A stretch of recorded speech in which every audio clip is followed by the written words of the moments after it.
If you missed episode 1 of YMH Live, you can watch it now. They tried to fire us, but we have the material. So head to tomsegura.com/rentals and check out the show that was too hot for the web. This is what I like about this one is that it's clearly like this is his art because he's calling it Mark Martin Manure Tank, right? Like It's like he wants people to know that this is a... Even punks might take showers. So there's a tagline, even color. Oh, yeah. Welcome to your mom's house.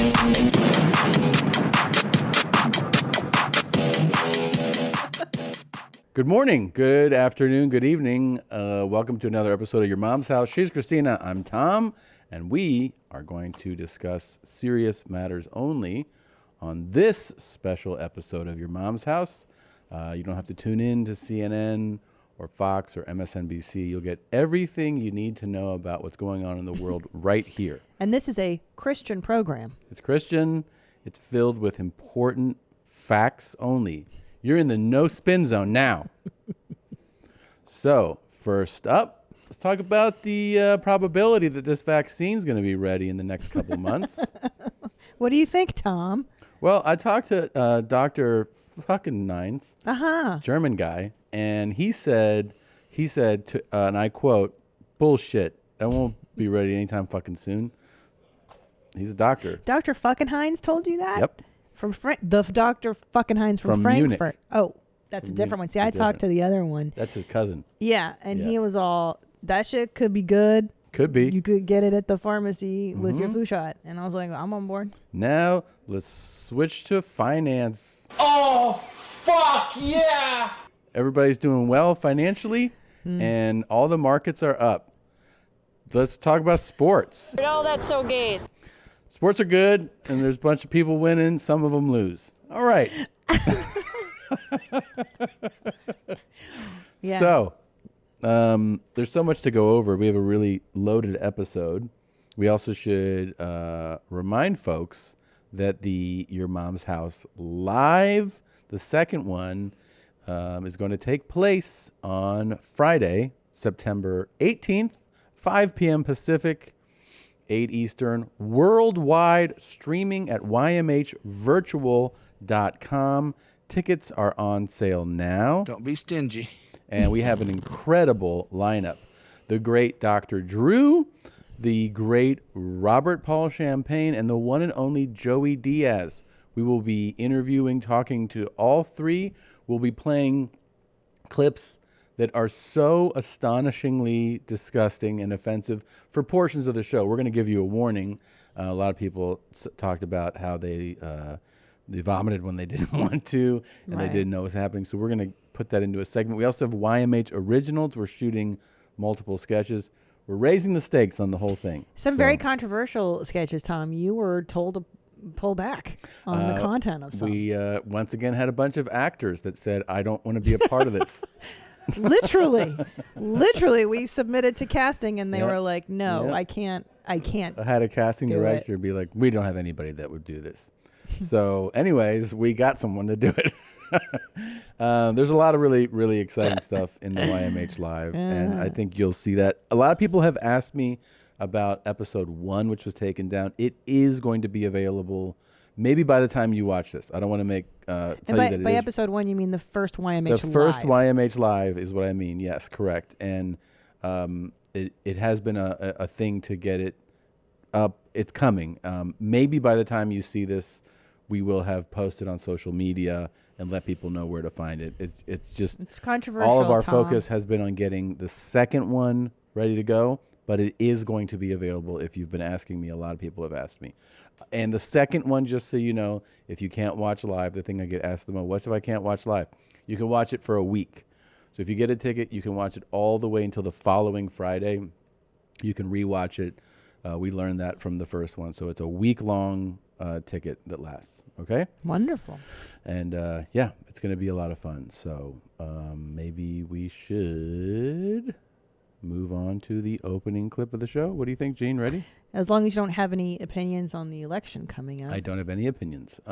Also, how about these if you're looking and you're like, wow, this looks a lot better than before. Yeah, we upgraded our cameras. So That's for you guys. that's because we are Don't be stingy. not stingy. Okay. So here you go. Are you ready? He would say it like Tom. Hey, here you go. Let's open the show. Here you go. Shout out to my main mommy Jean. Shout out to my main mommy Jean. Tell her congrats on her new job at Falcon Car Wash and keep them high and tight. What the fuck does that string of words mean?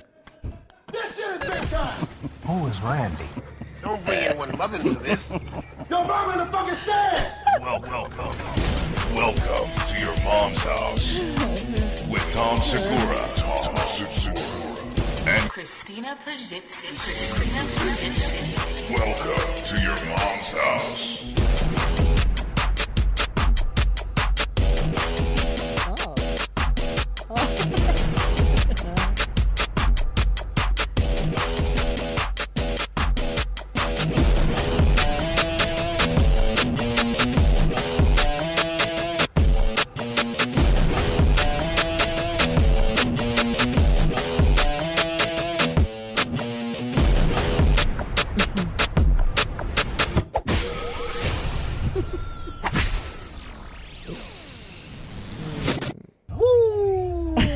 That was pretty awesome, huh?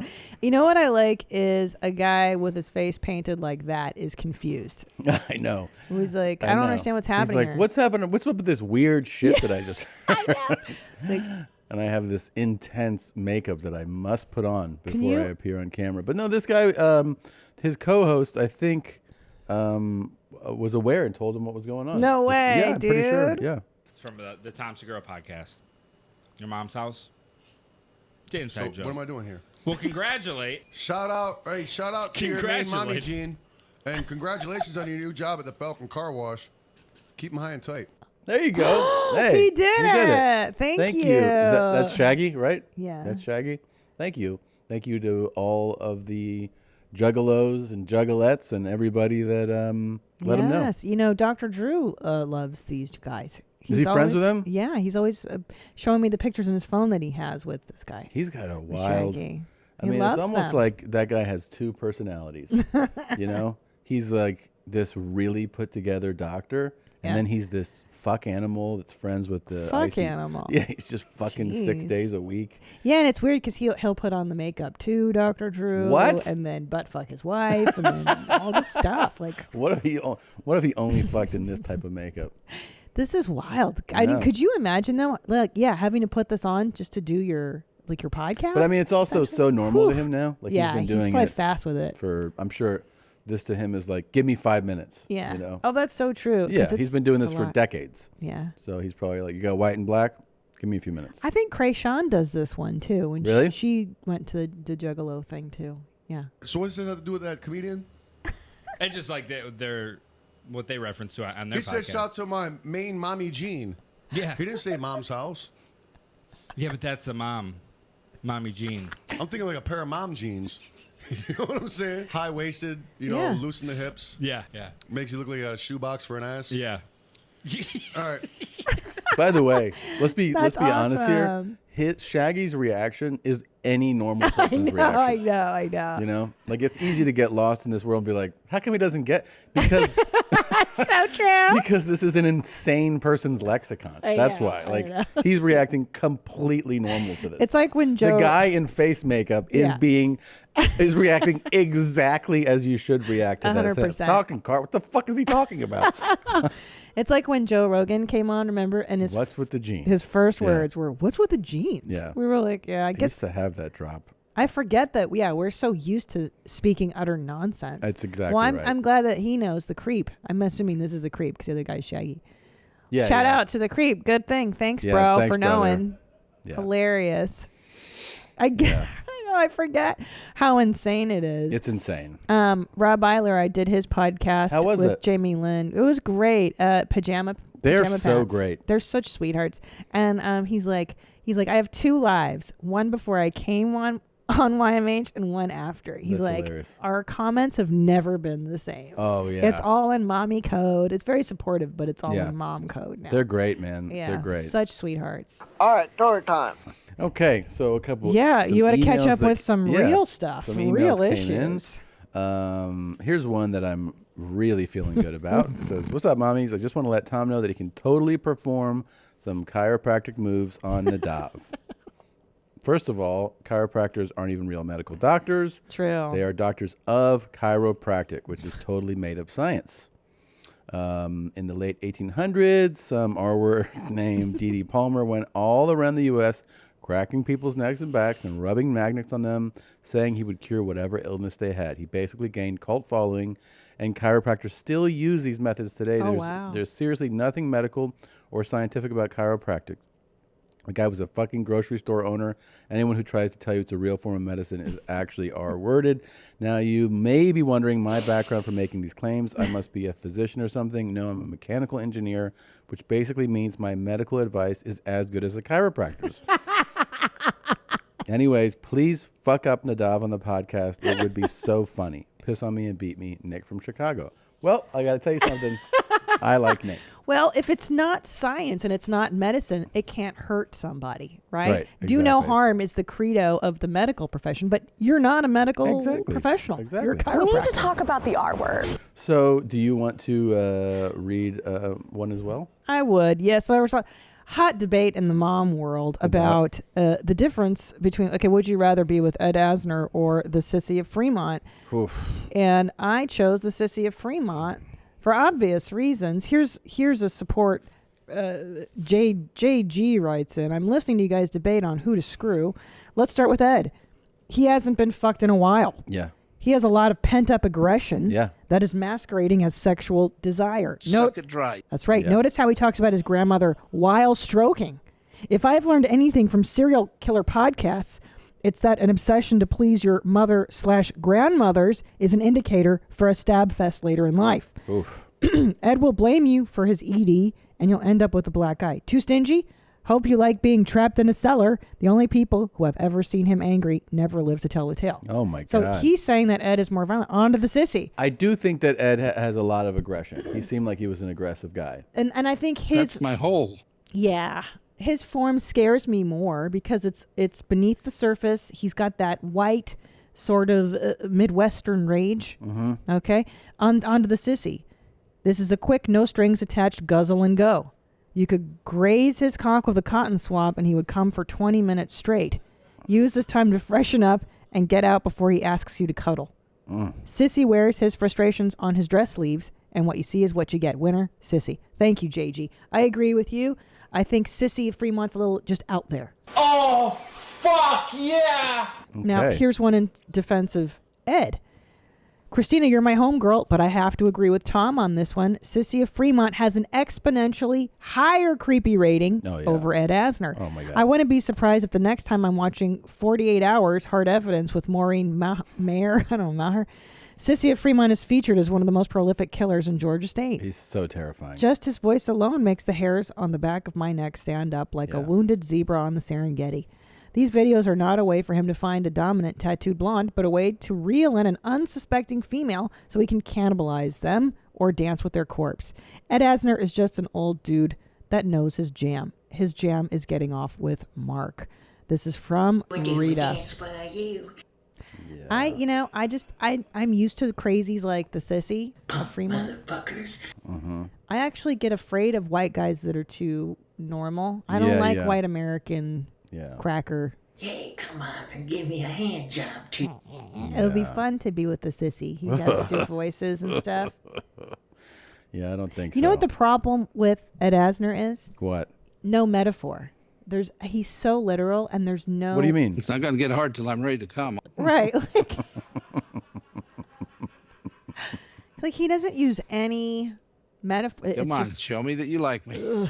Show me that you like me. Is he on the spectrum? I don't know. Why is he so... He's kind of direct. Let me see all that gum. Yeah. It's so unsexy. Like he's not a good lay.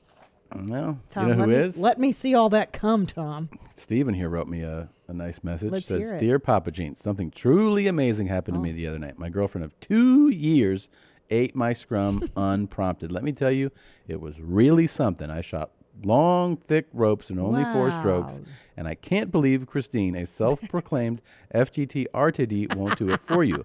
I am now convinced she is a false prophet and a valor thief until she proves us all otherwise. I mean, you're even drying your balls now in addition to manscaping. What more does this woman want? Keep feathering it, Chomos. Steven.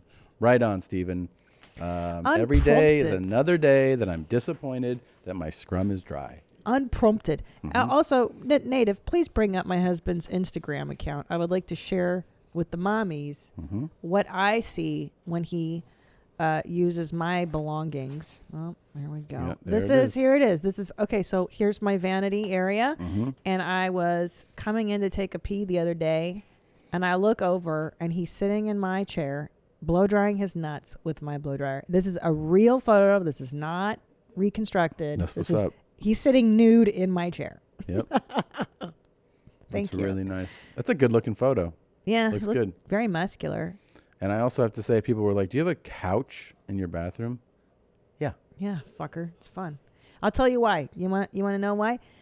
This is much like my Pajitsky effect, where I realize I don't like uncomfortability. Yeah. So I had a regular IKEA, what is it, a stool with no back to do my makeup in. And here I am, hunched over, my back hurts, and we have this wonderful gray, big, couchy chair. It's a chair. It's a big chair. But it's a comfy chair. And I said, just fucking put it in front of my vanity so I can relax and enjoy myself. And you know what? It takes up too much space, but it's fantastic. It's great. And I love it. It's great. And fuck all y'all haters out there. There you go. Hating my couch. Yeah. And I got a coffee machine in the toilet, too. What do you think of that? Try it out. Yeah, It's great. try it out. It's really great. Yeah. How about that? I make coffee in the morning when I wake up in my toilet. Yeah. It's great. I do. I had I'm actually making, it's taken me 41 years, but I think I'm going to address something going on with my digestive system. It's taken a long time. What's going on? Well, I had just a couple bad digestive days, where I had this thing and I had a bad reaction. Then I had horrible indigestion. Then I ate something and it made me brown explosively right away. So I'm actually keeping detailed notes of what I'm eating, and I'm basically going to then see an expert on what's going on in my chocolate sauce. Yeah. I'm proud of you. Yeah. This Yeah. This has been years in the making. And I don't know if you mommies remember, back when we were at the old studio, you had an appointment for a colonoscopy. Twice. Yeah. And that was how many years ago now? A few years, yeah. Been Yeah. a few years. So since I've known you, you have had explosive browns, explosive farts, and now we're finally getting to the root cause. And also we should point out that I did just have a physical. So I'm not avoiding doctors or anything like that. I did have a physical, and I did have his finger up in there. I did come in his hand. And okay, Tom, you come. That's what they make you do. SART. Yeah, they put the finger up in there and they go, "You come in my hand." That's so cool. It's cool, and then you do it, and the doctor's like, "Oh, you're healthy." And then he taste tests it too, and he rubs it on his face. Rubs it on his beard. It's just like the gays. Yeah, yeah, yeah. See, I think Ed Asner's creepier because of his unawareness of social etiquette. Like the sissy is just out there, but he doesn't know that you can't be like, this is where it spits, Mark. No, but here's the thing, though. Yeah.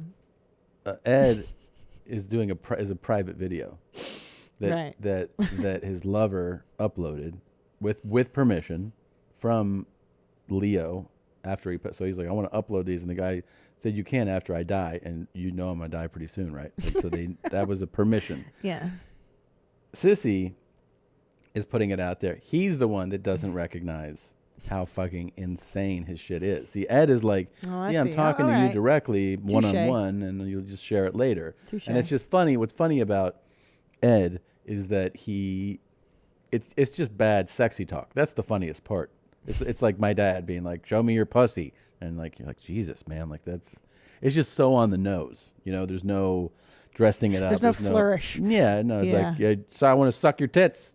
It's the equivalent. I don't of even think he'd say tits. I think I want to suck your. I'd like to put suck your breasts. Yeah, I mean, you can Put your actually breasts tell in your what's nipples. going on exactly in the Right. original video. In the Right. original video, what's going on is that it's beginning as Mark is jerking off, right?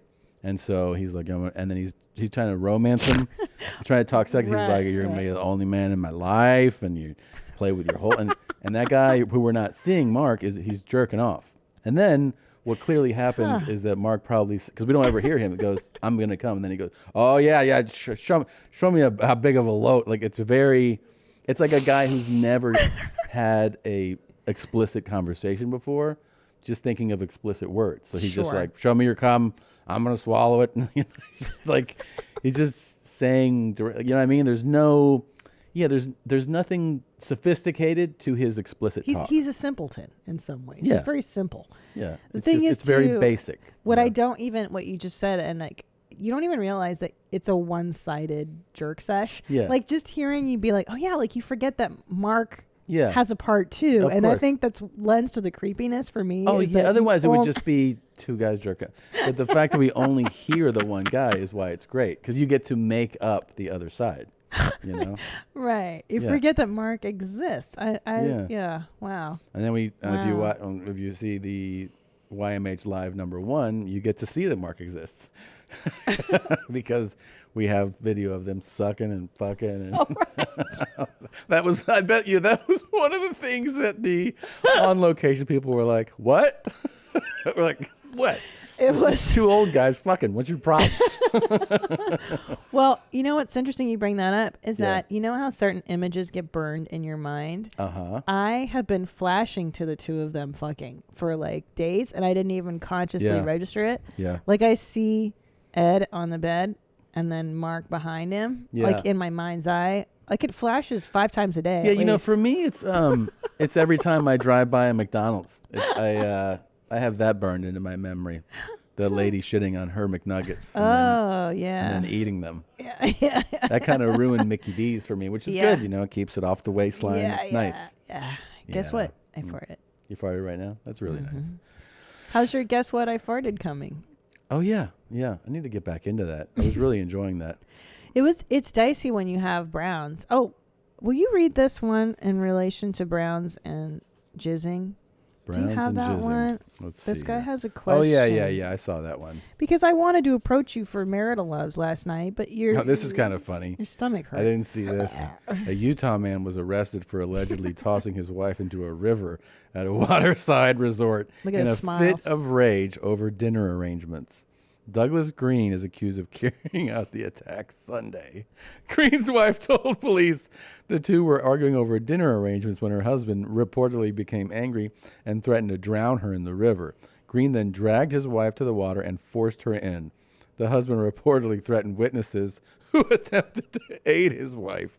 Police said the victim had bruises on both arms. Green was charged with aggravated kidnapping in the course of committing unlawful detention to assault. Okay. What? You're laughing. That's neat. I knew you'd laugh at that. Because it's funny. I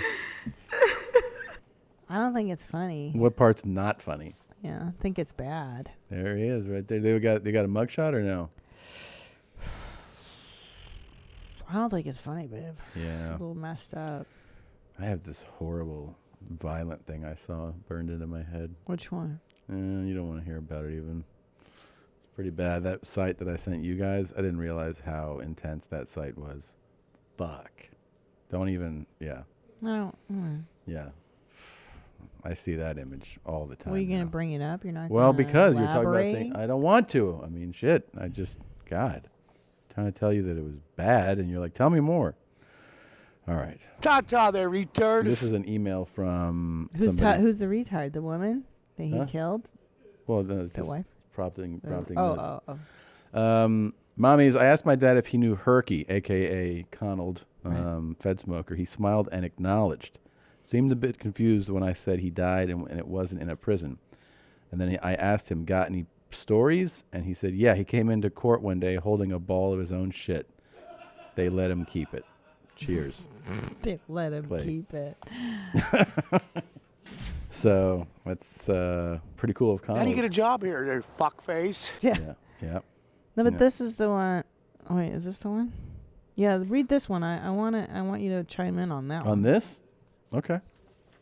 This is something that's eating at you. Curious. Hey, Rod. Hey, Nina. Those are our new names. Last night, after putting my fifth dimensional child to sleep, I made sweet marital loves with my hot tattooed white slut, Trish. However, I had to make brown beforehand, and I did not act on this impulse. After removing my dress, I followed Proto and proceeded with insertion, and my old impulse to brown disappeared. This has happened on multiple occasions, so I begged the question, does the sex keep the brown in and or does the brown push the white out? Sincerely, Shane. No, the brown doesn't push the white out, but the sex definitely keeps it in. The sex keeps in the brown. Definitely. Yeah, I agree. I've had that yes. many times. I've had like, I've been like, oh, I think I have diarrhea, but there's an opportunity for sex right now. And then your system will just shut it down. Yeah. Yes. You know, I usually make my browns in the morning. Mm-hmm. And if we make marital loves in the morning, no brown comes down. Yeah. Because it pushes. Your body will shut it down. So we gotta ask Dr. Drew. Yeah.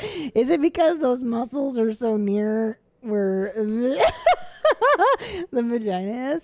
Like, why don't would know. it shut the brown down? You think it would unclog brown? Yeah. I mean, I don't know how the women's system works. I know for guys, like doing certain things will shut, other things down, right? Like if you when you pee, the valve will shut, so your pee doesn't come out. Sure.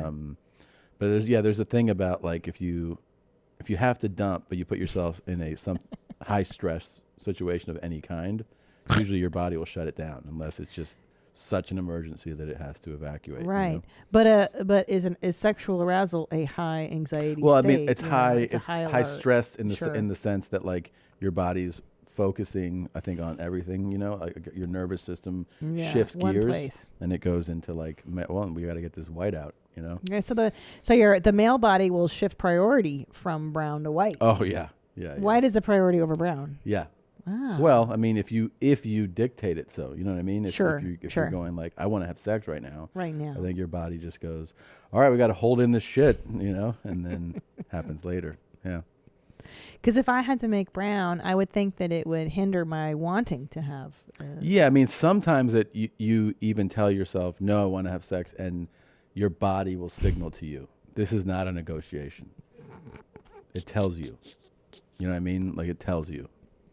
Right. It tells you when you can, and it tells you, Yeah. no. This has to happen first. Yeah, you got brown first. You Now got let me brown ask you first. this: what's Yeah. your refractory period after a brown before you can make white? Oh, you can do that pretty much immediately. But then you just have the thing of like, am I a mess right now? Am I stinky? That's what I worry. Psychological, Yeah, I worry about after brown. I don't really want anybody in there for a while. I don't mind it as long as I'm clean. I don't want to go from like a dump and like 2 wipes. Like, let's have sex. No, I want to really clean up so I feel clean. And by clean, do you mean you'll let the Toto run twice, or do you mean you'll take a shower with soap? Good question. I think I feel best after a shower, but I feel like a good bidet washing, depending on how. This is the thing. It depends on how messy your brown is. If you have like a level 7 disaster drunk, then you gotta take a shower. And if you have a nice clean break, 5, you're fine. Yeah. You're fine. I just spray some cologne at my asshole and I'm fine. Sure, it burns, but it smells nice. Exactly. Yeah. I mean, there's scars and stuff. They should make anal cologne that doesn't burn. Wouldn't you like that? Yeah, that'd be nice. I'm serious, for you especially. Here, this might make you feel good about it. Sure. Go ahead. My name is George. I have a big dick. People think that I am sick and call me a prick, but they're just jealous of my dick. They're just jealous of my dick. I love it. Like it? I like it. They're just jealous of my dick. Ooh, I love it. Quite a performer. Yeah, strong performer. Very strong performer. And you know what? I believe him. I don't think I he's believe making it up. him. Yeah. I think he does have a big one. Yep. He's got the confidence of a big one. Exactly. You're going to put that song out there? I think you got it. Which is so random, by the way, that yesterday Yoshi, just out of the blue, was like, just want to wish you a happy Labor Day. Do his accent. Do that. I think you just did.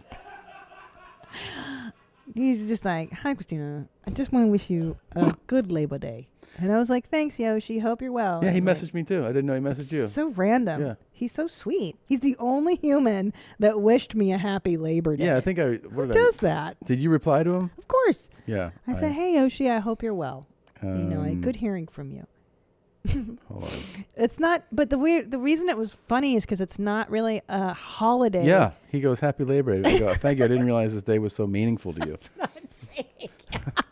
Right? Look, it's so weird that Yeah. anybody would wish you a happy Labor It's so strange. Yeah. Yeah. It's not like Mother's Day or, Christmas. Just thinking of you on Labor Day. Like, it's such a weird thing, but I appreciate that he thought of us on Labor Day. Yeah. Right? I don't think you reach out to people on Hey, that. it's Labor Day. Make sure you call your friends. Happy Memorial You know Day. what we should do next year? We should send out cards. Like, have really nice cards made. That's It's Labor and, Day. Family photos done Yeah. too. We should do it for all the holidays that we don't even know what they're for. Like this is Boxing my Day. favorite holiday of the year. It's National Donut Day. Just whatever the fucking. What are the national holidays? I don't know what the there's national Labor holidays Day. are. There's Memorial Day. Well, here there's we'll start. 4th of July. Okay, so you got New Year's is one. Martin Luther King Jr. Day, January 16th. George Washington birthday. That one That right there. That's where you start. You start sending people shit. February 20th. It's George Washington's birthday. It's a national holiday. What are you doing today? Yeah. And you go, here's what the kids have been up to. You give them the whole report. The fucking letter. Yeah. Then you have Memorial Day. That's kind of like somber though, right? Independence Day. Yeah.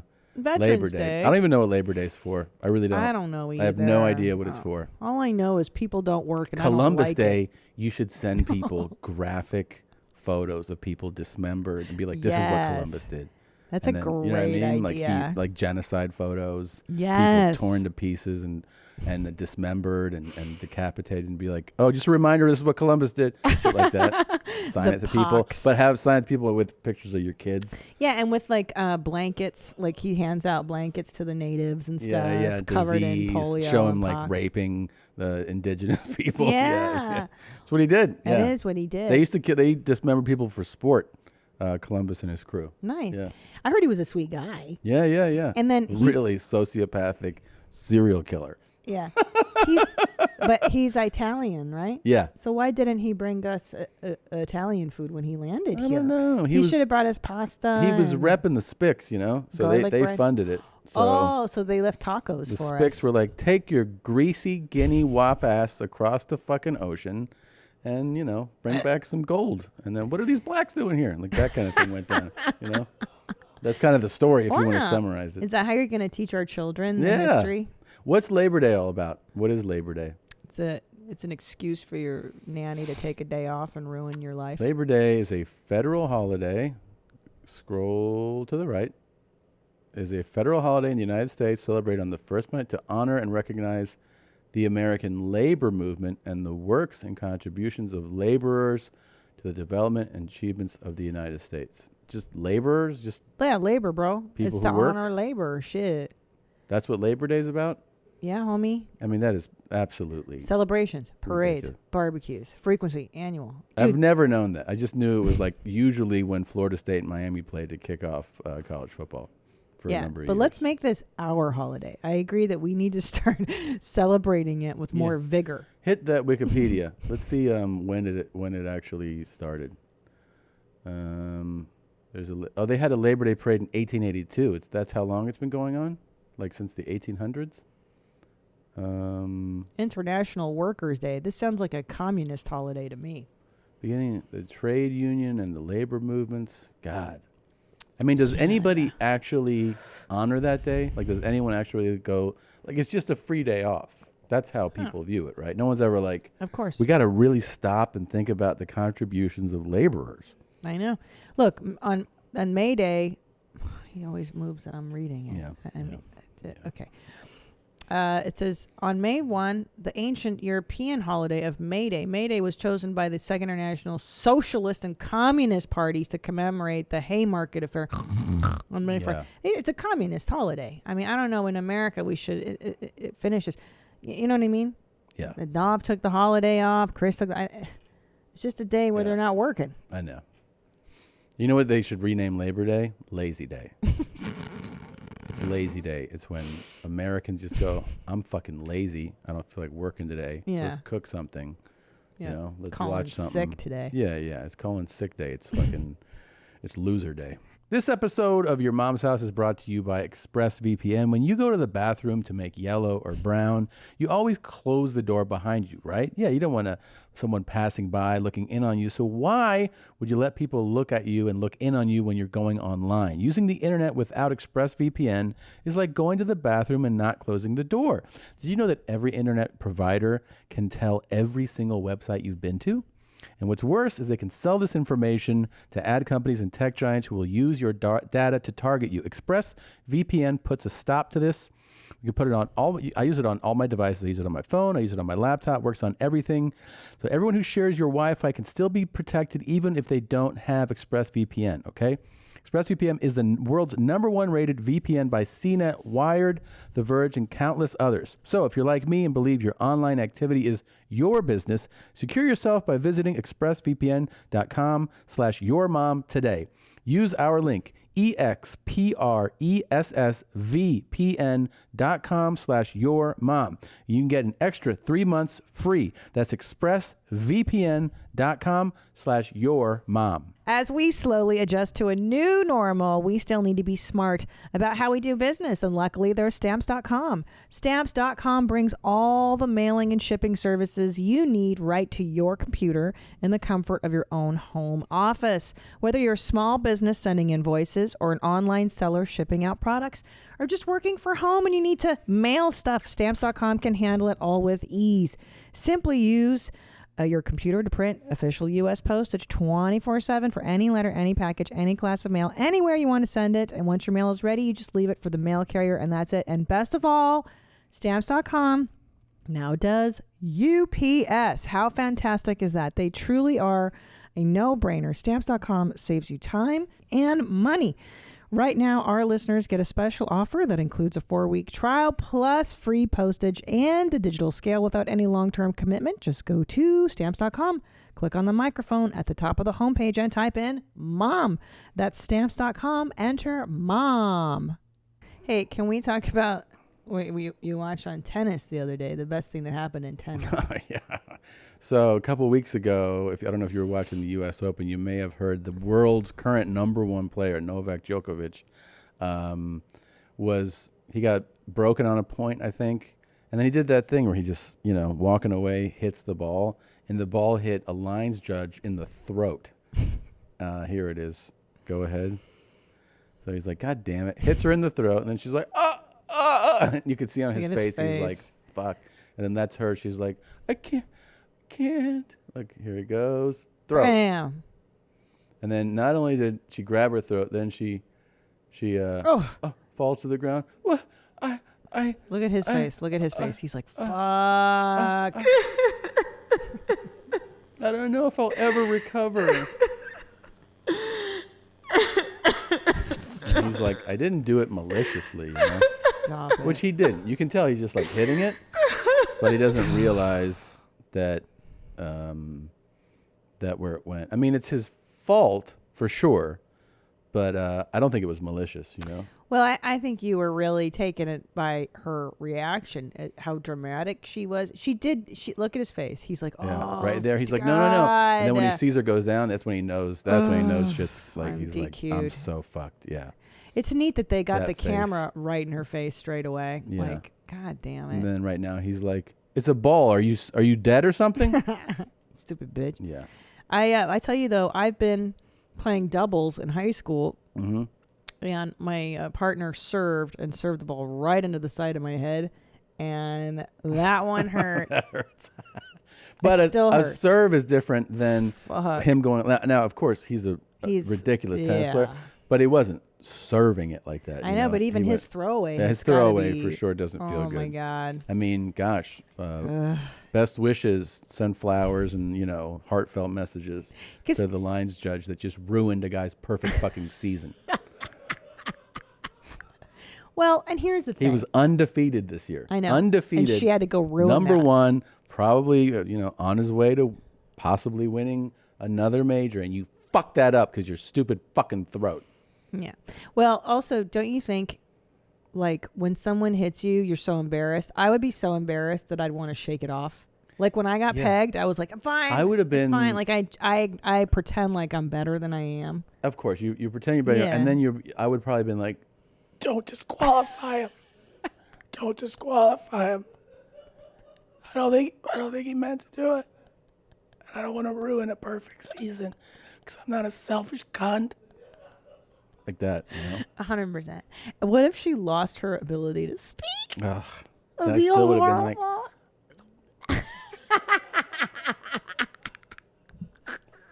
like that. Yeah. Don't punish him. That'd be great. I hope she gets hate mail. So, no, I'm just kidding. I hope she's okay. Actually, I know she's okay. All right, let's just fucking talk to her. Nah, I mean, come on, Jesus Christ! What did it dislodge something? Her windpipe? Maybe. Yeah. Is your fucking esophagus? Did it collapse? Because you got a tennis ball. God, I'd be so embarrassed though if I were her, and that camera was like right in her face. No, I don't know if I can ever judge tennis again. Then don't fucking take the job. God. Yeah, keep your head in the game. Keep your fucking head in the game. I like this guy's dick song. I think we reminded you last week that the Nadava's Googling mousepad was removed because nobody would print it. Her yummy pussy. Not for that, just for another comment that it's on there. I am a fucking Jew. Yeah. So Homeboy also has an Instagram that's active, right? It's a pretty cool Instagram.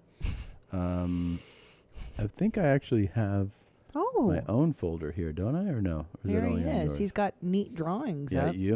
Yeah, so he drew those. Oh, wow. He has like a martial arts photo. He has all these drawings he made of like women he admires. Yeah. Pretty good artist, I gotta say. Big boobs. He likes breasts. Wearing masks, very, socially aware of what's going on out there. Mask in every photo. Yarmulke there? Yep, flexing the yarmulke. No, so reminding people that he is indeed Jay. And then going back in time here, maybe pre-mask. I don't know what's going on. Masks off there. Sure. But I also noticed that because he obviously has a thing for a lot of these hot, sexy babes. Yeah. If you scroll further down to his drawings, he also has some. Oh wow, it goes to another martial arts one there. But he has some pretty cool photoshops that he has created of him with hot babes. Like, look at that hot babe right there. See her? Yeah, I On do. the left. Nope, another hot babe in the middle, hot babe on the right. Oh wow. So he's wow. Yeah. Pretty cool. Are you sure these are photoshops and that he's not really just a hot stud and he's dating all of them? That's a good question. I have to sure think about about that? it. Let me see. Maybe they're real. Oh, fuck yeah. Yeah. This is a really great page. Some of these drawings I really like. He's really that's done. nice of Harley Quinn spread eagle like that. Yeah. Well, he drew. That's hand drawn. No, I know. Yeah. 100% hand drawn. It's pretty cool, man. Oh. People, by the way, mask wise, are still losing their goddamn minds. I know. You might have seen this one. This guy, this might have been the most someone's lost their mind without it. Well, just take a look. Get back on your highway to hell and get out of a godly man's face! No, I will. By your very blind ignorance, you don't have the ability to even come up with your own fucking ideas. Hey, hook 'em horns, Tom. That's a Tennessee. Wait, oh, is it? Is it Yeah, horns? it's hook 'em horns on the hat. Not establish You're right. authority to tell me to leave. You go get management. You want to talk? You find management that I can no longer. He's so fired up. Come on. Wow. Yeah. What's it around his neck? Are you exercising your Whistle right and keys and by stuff. this company? Might be a coach. Take away my rights. Jesus Christ. You can say you can refuse service. Are you refusing my service? Yes. Why don't you say we refuse your service? Well, you're not. No, we're not refusing your service. We're refusing service to you. Yeah. Yeah. Refusing We're your refusing service. to serve you. And what's on his hands? He's got wacky gloves, fingerless He's got gloves. Is that wacky what? gloves, matching the pants. I mean, it's all kind of in the style. Yeah. No, I choose to yell, and you cannot stop me! Yeah. Yeah. Texas. Yeah. Yeah. You're right. He's all Texas. Yeah. He reminds me of my 4-year-old when you fight with the 4-year-old. This is exactly like watching a toddler and an adult it's argue. the same thing Yeah. where he's like, I told you what I mean. I'm doing this. Yeah, And he's you're like, I want the marshmallows. And you're like, I know, but we haven't had dinner yet. Okay. 100%. This is a tantrum. It's a tantrum. It's called a tantrum. Please return to your service of Satan. The bird. Ignorant belief that you are Ellis, right. you gotta have dinner. I gotta have dinner. In You the still have to have future, dinner. Respect I know my you want the rights. cookies. No one else's. You will never fucking get my 6-foot space. Okay. And then think I'm not gonna tell you. Because you can't spray the hose over the yard into the neighbor's yard. You can't right. spray the hose into the neighbor. You gotta pee in the toilet, buddy. In the Okay? toilet, yeah. In the toilet. Yeah. I mean, it really is like watching. I see a lot of that now. A lot of social Yeah. media. You're like, oh, that's the. The thing is, Yeah. like, it really stands out to you when you see an adult acting like a toddler. Then you're Yeah. like, Jesus, man.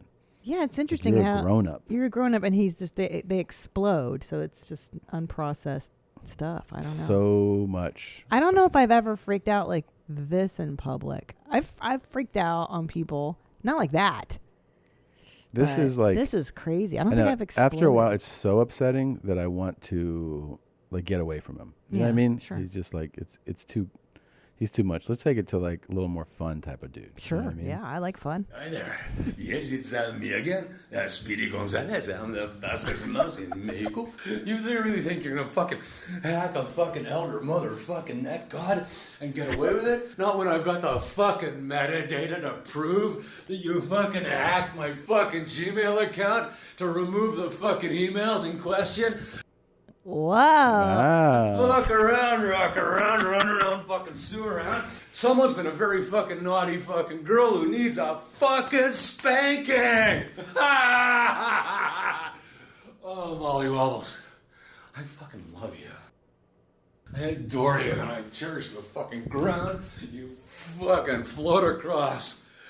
Oh, yeah. Oh, yeah. God, I love you. Just call me.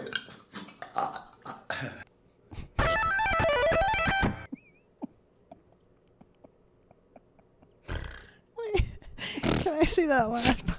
You like that? Because you do that to me. You burp talk at me all the time. Yep.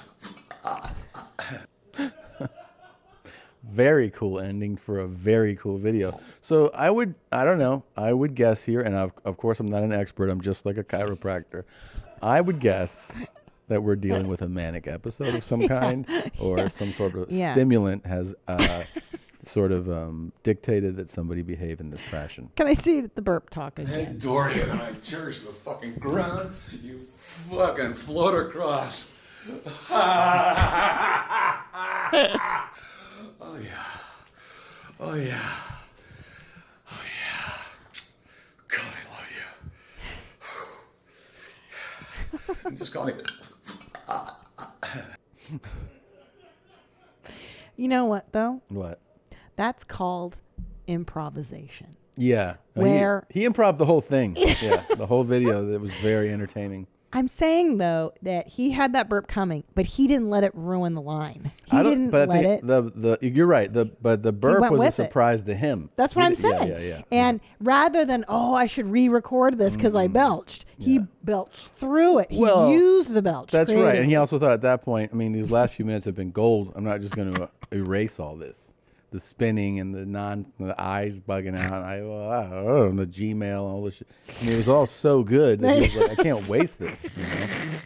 You know, I wish you loved me enough to make me a love tape like this. Oh, I'll make one for you like that. Come on. Yeah, I'll make one for you. You know like how that. much he loves Molly? I wish you bet. loved me like he loves Molly. This guy's got some stories that will make you shiver. For sure. How'd we find this guy? Anybody know? It was just sent in on Instagram. Oh, cool. So he has an account. Yeah. Well, we'll do a deeper dive on him. Okay. All right. This will also just keep it in the fun zone here. You ready? Let's keep it in the fun zone. All right. Let's have some fun here. All right, and kick the pad, and then we'll just kind of keep it.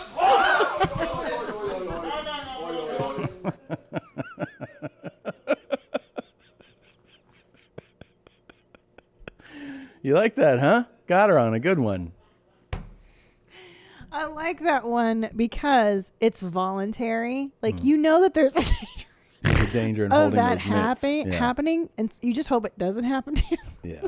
That guy's aim is really bad. Yeah, and that's probably the pro. He's like, put it right there, and this is how you kick, okay? He's like, lower that pad a little bit. I'm going to kick right here. Let's see. That's where I want to kick. He's like, kick right here. Right here, buddy. No. Right in the pad. Oh! He's like, oh, shit. Dude, and that's a shin kick, right? Like, he kicked him with the shin. No, I think his foot hit him in the face. Foot. Yeah. Oh. But like right on the button, it maybe. Oh. It lowers it a little bit. Oh, yeah. Right foot in the face, dude. Sounds like there's some Ruski talk in the background. Yeah. That's why I like it. It's The Ruskis, fucking hilarious. they don't fuck around. No. You know that, right? No. Is the goddamn greatest country in the world. Vladimir Putin is the greatest person. Vladimir Lenin is the greatest person. Joseph Stalin is the greatest person. Boris Yeltsin is the greatest person. America is not the greatest country in the world. Russia is. You fucking idiot. Yeah. Yeah. Stupid. I like it. You know what? I like passion. I like passion too. Yeah. The problem is these kids don't they don't remember the Cold War. We need to have my dad go over and explain. Yeah. What that stuff was like. Do you think this kid is local? I don't think mom and dad. I don't think he's Russian. And he's not Russian, but Yeah. he needs to have some older people talk Yeah. to him about this shit. Yeah.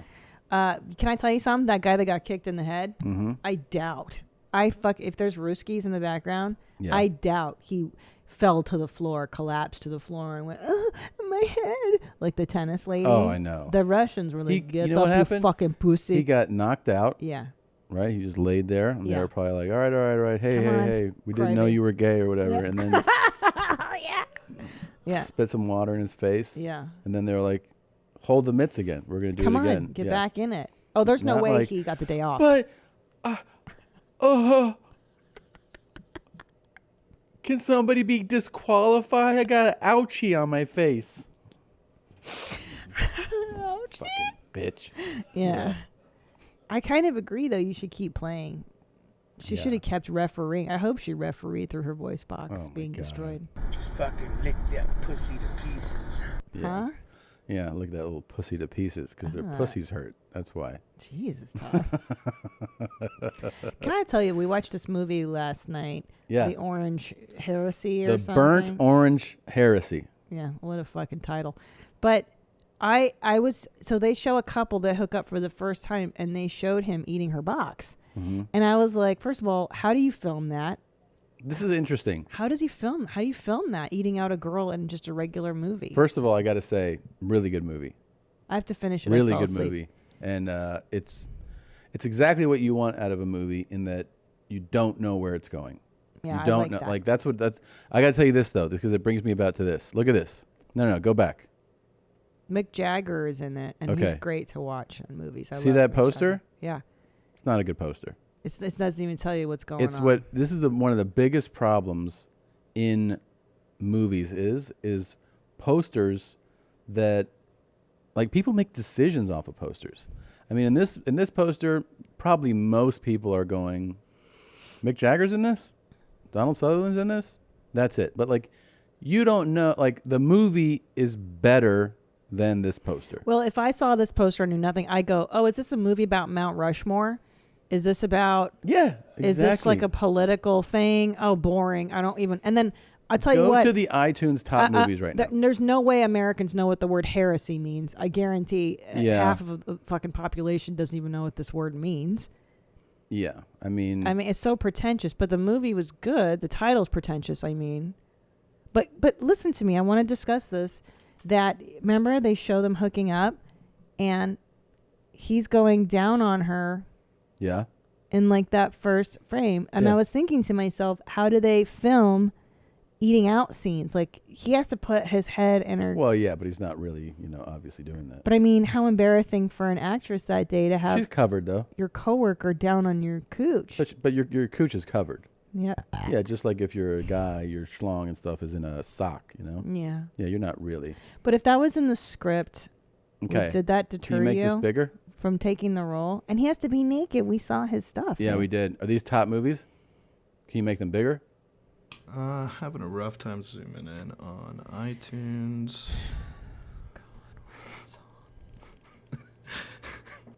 If you were to be nude and do a fuck scene in a movie, would you do it?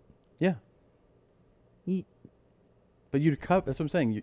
In mainstream movies, for like a scene like that, the guy has all his stuff in a pouch, right? And the girl's stuff is covered. They put it like a. but would you want people to see her naked? No, of course not. But I mean, Stuff, first of all, yeah. I would fluff like crazy before if they're like, Right. this is the scene where you walk out and your dick's in frame. I'm like, cool. Give me a few minutes, and like we're gonna reset every time it goes down. I'm gonna give it a little girth. Yeah. Come back up. Where's that image? Oh boy. So, can you click on individual ones or no? I just did a screen grab, so now we could zoom in. All right. So these are like, because where's this one? Scroll down. These are like especially movies that you don't know, right? Like there's because some of these like Yeah, that Elf is that good. Irresistible poster is terrible. That's a terrible. I wouldn't watch poster. it based on that artwork. And I love those two actors. Yeah, it's Steve Carell yeah. and Rose Byrne. Your Rose girlfriend, Byrne. Rose Byrne. But look at that poster. Also, like it looks like an entry level graphic designer, like someone Yeah. who's like, "Is this how you make a graphic?" It's no good. I could have done that on my old what's that shit called? And it's called Irresistible. So PC. I'm like, okay, What is this about? right? I have no idea no what this is idea. about. And go up some, go to the top here. Dark Knight's good. You know what that's about? Okay. Yeah, Batman. it's a cool poster, and it's also in that John Wick, good posters. You know exactly what that's about. right. Black Panther, same. Go down. The Martian. Now that's misleading because that's a story of a man who never masturbates when he's on another planet. That's right. And the whole time you're wondering how What is he is masturbating? the second about? See that one down there? Scroll Oh yeah, down. I don't know.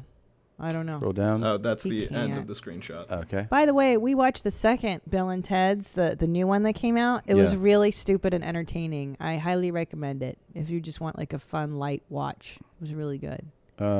What's this new? Look at this poster. I just saw this one too, where I was like, "Good Lord, what is this?" There's a poster I saw for Made in Italy. Look at that, Made in Italy. Italy. I think Yeah. you're pronouncing it wrong. Made in Say it like Italy. your dad. That Yeah, one. this too. This looks So like a Now click on beaches or the something. first one on the left. Oh my! Is this Yeah. about a gay couple? No, it's about Oh. a dad who fucks his son. No, it's not. Yeah. Are you being That's what serious? it's about. Yeah, and look at the fucking No, poster. stop. It's about a dad who fucks his son. Yes. That's what it's about. Look at that. Well, how depressing is that? I don't want to see that. But doesn't the poster, like, isn't that a wanna see weird? that. Because the dad is insisting on it. See how the son's like, I don't want to, like, Oh, hesitant. stop! You're messing Look, with me. look at the fucking. But the movie screen- is look at that not right there. about a dad fucking his son. It's the dad and the son go to Italy. This is something that happens. It's a very common story. What happens is the father is aging and knows that like death is around the corner. Wants to be his more youthful self. Who represents his youthful self? His son. What does he do to take that youth from him? He fucks his son. Okay? That's a tale as old as time. That's what happens there. I don't. I respectfully disagree. That's what happens there. It's just like the gays. Yeah. Yeah. I'm your son. Yeah. You're my dad. Yeah. Oh, it is just like the gays. Oh, I see. Now you're making sense. Babe, you can read it right there. I'd like to read it. Bohemian London artist returns to Italy with his estranged son Jack to make a quick sale of the house they inherited from his late wife. And then he fucks him. Oh, when they close escrow, they celebrate. No, it's before then. I'm No, telling you, that's before. what this is about. It is. It is. It really is. I can't tell if you're joking. I'm not joking. I'm just saying. But how bad is that poster? It's terrible. I don't want to watch the movie. I know. And I don't want to watch anything that's a bummer of any kind. I'm fucking my son is a bummer. Yeah. Fuck. Yeah. I don't want him fucking your son. I know. Nobody wants to see that, sir. Nobody wants you to do that, sir. Fucking your son, and I'm your dad. You ready for the good stuff now? Yeah. Here we go. I got an update for you. Let me give you the right sound cue. Okay. It's Tony Johns, my favorite. You know what's been bugging me lately? My motherfucking neighbor, keeps on, harassing me, whatever. You know what I'm saying? So, long story short, his wife comes home early from work. His wife comes home and, she's like, Tony, can I get some help with my groceries? Because I was, working on my car. I fucked up a bulb on my passenger, front side, but whatever. So I was working on my car, and she's like, can I have some, help in with the groceries? I was like, all right, I'll help you with some groceries. One thing, leads to another. I end up sleeping with my neighbor's wife. We all party. No. Don't do it, it's bad. You shouldn't do that. We up out of hand. Like dead ass though. We up out of here. I mean, that's also like he just Wow. jumped. It was a story, but he really abbreviated. I mean, he's like one thing led to another. I fucked her. We up out of here. We all party. And do you think it's wise to brag about it on social media when it's your neighbor's wife? I mean, anybody can find out. I wouldn't brag about it. Yeah, I wouldn't do that either. This is crazy. And then he put on screen Muslim Women's Day, and then he wrote, "This is what I love about being a Muslim woman." Like he put that on there. Yeah.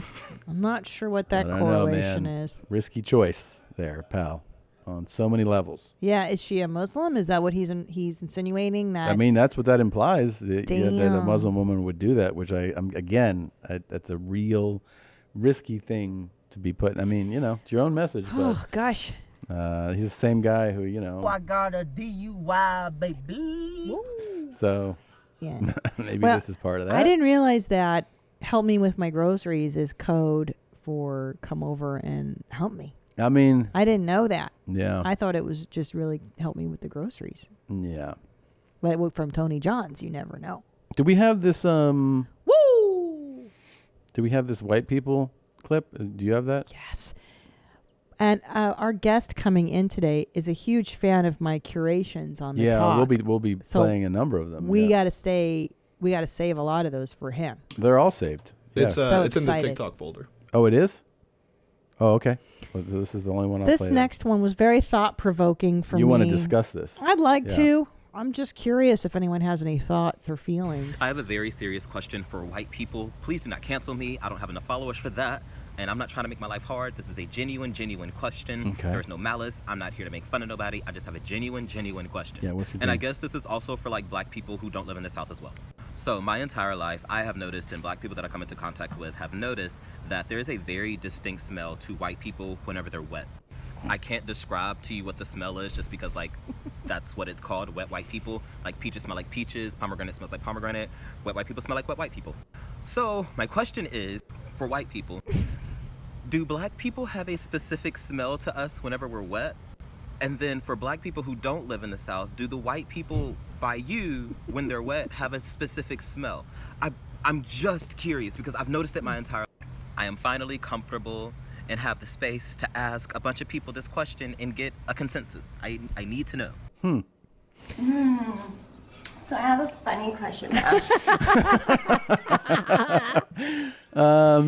Yeah. I mean, listen, these are all valid questions. And I will say that I am very proud of this young man for having the courage to ask these types of questions in today's climate, because he's right. He can be canceled for even just asking an innocent question like, do wet white people smell? Do they smell different? Yeah. It's a really interesting question. I'm not sure, Tom. Being a wet white person, I don't know. Well, I'll tell you this. I have heard that white people smell like wet dogs. I've heard that multiple times from different black people.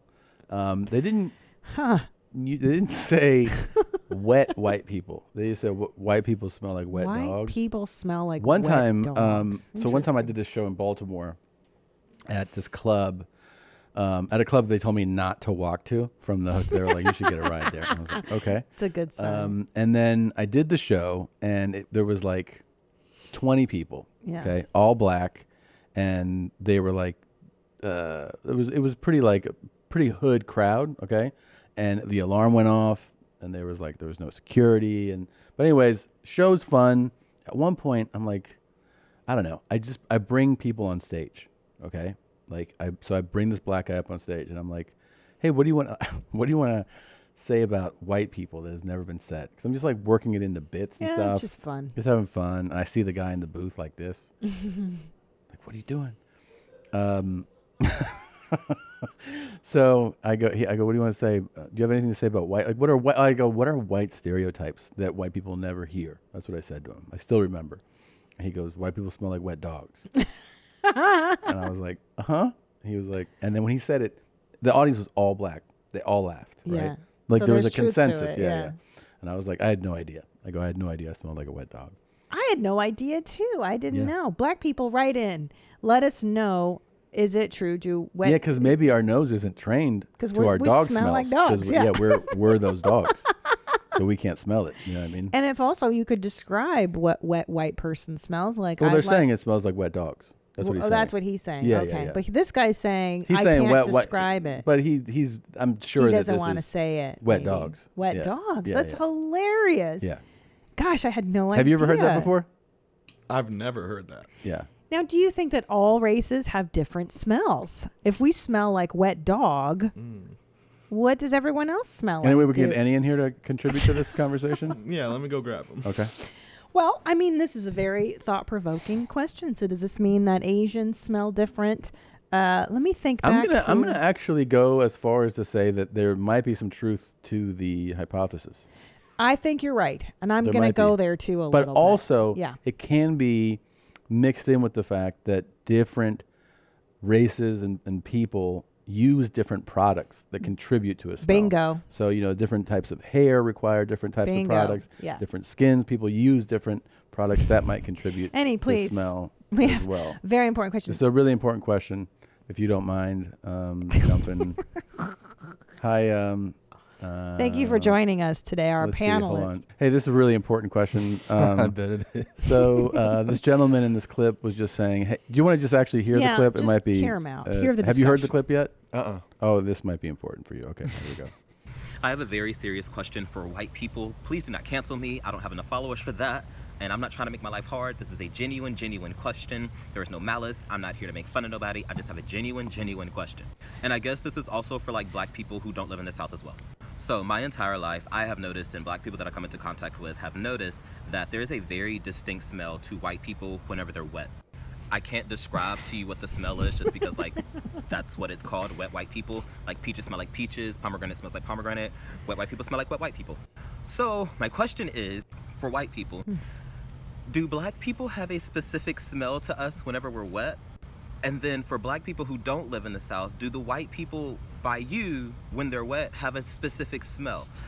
I'm just curious because I've noticed it my entire life. I am finally comfortable and have the space to ask a bunch of When people this they're wet. question and get Yeah. a consensus. I need to know. So here's what before you answer, I told her that one thing I have heard well before this, usually, like in a joking way, but more than once, from black guys was the I guess the expression or the statement, white people smell like wet dogs. I've heard that a few times. Sounds familiar. Sounds like it's ringing true. So like, what's the consensus here? Is this a common thing here? What this guy is saying? I was trying really hard to think of a different smell to describe what I was gonna. It really is. It is wet dog. I mean, if it's wet though, if you're wet, it's only when it's wet though. Only when it's wet. But that's a white people smell. It is, and it smells. Well, you know what it smells like? It's like a unkept beard. You know, Uh-huh. White It's people like- smell like that? Yeah, but Wow. But it's only but it's only when it's wet. And I don't know. And the weird thing is that it's not even off-putting in a way. Do you You're feel so like, used to it. But you're saying that if I were to get wet, I would smell like a dirty beard. Only when I get wet. I don't know about you. I Just mean, white like people. in the rain or like out of a pool or just like in the rain or something? out of a pool for sure. They smell different. Out of the pool for sure. And do you smell any other race having a distinct smell or just white people? Like, do you feel like black people have any distinct smell? I don't know if I want it. You do it. Why? This is a safe Is there any other space. smell?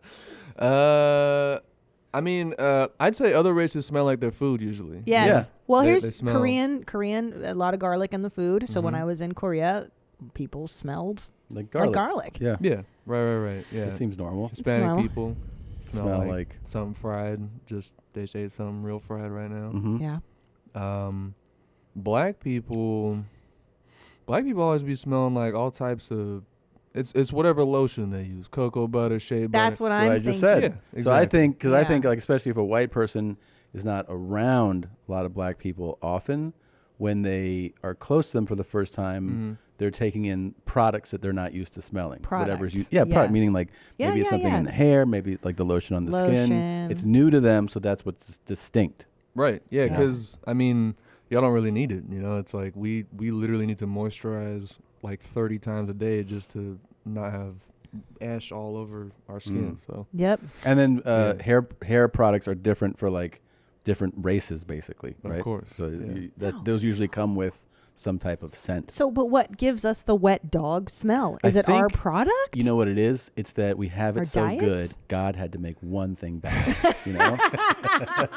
So he was like, I'm just going to do this one thing. I'll put this sprinkle on you. And then Is when it rains, is it because of our kale organic diets? I don't know Okay. what it is. You know what I'll say? honest. And, What? and what I can say, Yeah. because I don't think that you two would. And the reason why, Thank you, Annie. I don't think so. And the reason why is I think a lot of white people are just comfortable. Y'all are comfortable. So Right. you don't feel as, it doesn't feel as necessary to, you know, shower twice a day.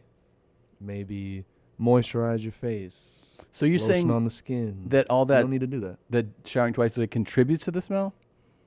To the No, I'm saying the fact. I feel like you don't. I feel like a lot of white people feel like they don't need to. They're comfortable in their skin, so they're just like, I can not shower today. They I can cannot get shower tomorrow. oily. They're smellier. He's got a point know- there. Like, okay, for instance, I have relatives that don't shower every day. I Mm-hmm. have a relative that would only wash his hair once a week. Mm-hmm. You understand? Yeah, but And what I'm trying to Sure. deduce here. Are we saying that the people like that do smell more or don't smell more? they smell. He's saying that they're literally dirtier. That white They're people dirtier. may shower less and put less good smelly things on. Is that what you're saying, Annie? That they might be just smellier because they don't bathe as much. Is that I think they feel. I think that a lot of white people, don't feel the need to shower? Maybe they're to not upkeep as much. right. Yeah. There's And not you're as saying much that maintenance. about us? You're saying that we are No, stinky. not you. So- no. Okay, I said okay. I don't think that you guys okay, would gotcha. smell like. If you came out of the pool, I would expect y'all to smell like fucking essential oils and all that shit. Yeah, you know what I yeah, mean? yeah. Like, that's what I would expect. But Wow. if you're just some random Joe on the block, Yep. Wow, I had no idea we smelled like wet dog. Yeah. you don't, not you. Wow. I mean, I must have at some point in my life. Some dumb country bitch. Yep. Yeah. Yep. That's Well, what it is. thank you, Annie. We appreciate Yeah, thank you for your- weighing in on that. I'm your glad honesty. I could. And hey, listen, white people, Oh. take a fucking shower. Take a okay? shower, dirtbags. Stop smelling like a wet dog. Yeah. You know what I mean? You know, Yeah. he might be right about that. White Yeah. people are dirty. Yeah. Maybe. When I lived in San Francisco, a lot of these nasty bitches wore patchouli to cover up the smell of their Patchouli, stinky I would pussies. rather just smell like a morgue Same. than patchouli. Patchouli is Revolting. so revolting. Mhm. You want to make my dick soft? Yeah. Put some patchouli on. I agree. And white people use that to mask Ugh. bad smells. Yeah.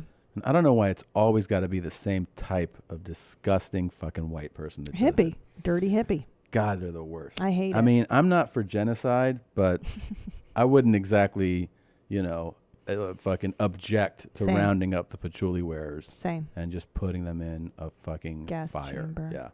Yeah.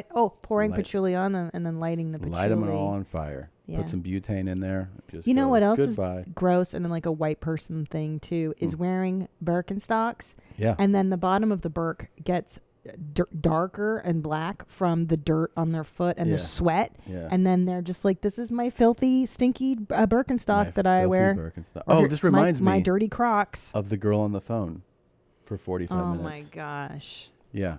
The girl on the phone. This girl, we saw a girl in public at a public place, and she just sat there. It's like in a park, like in a small park, okay?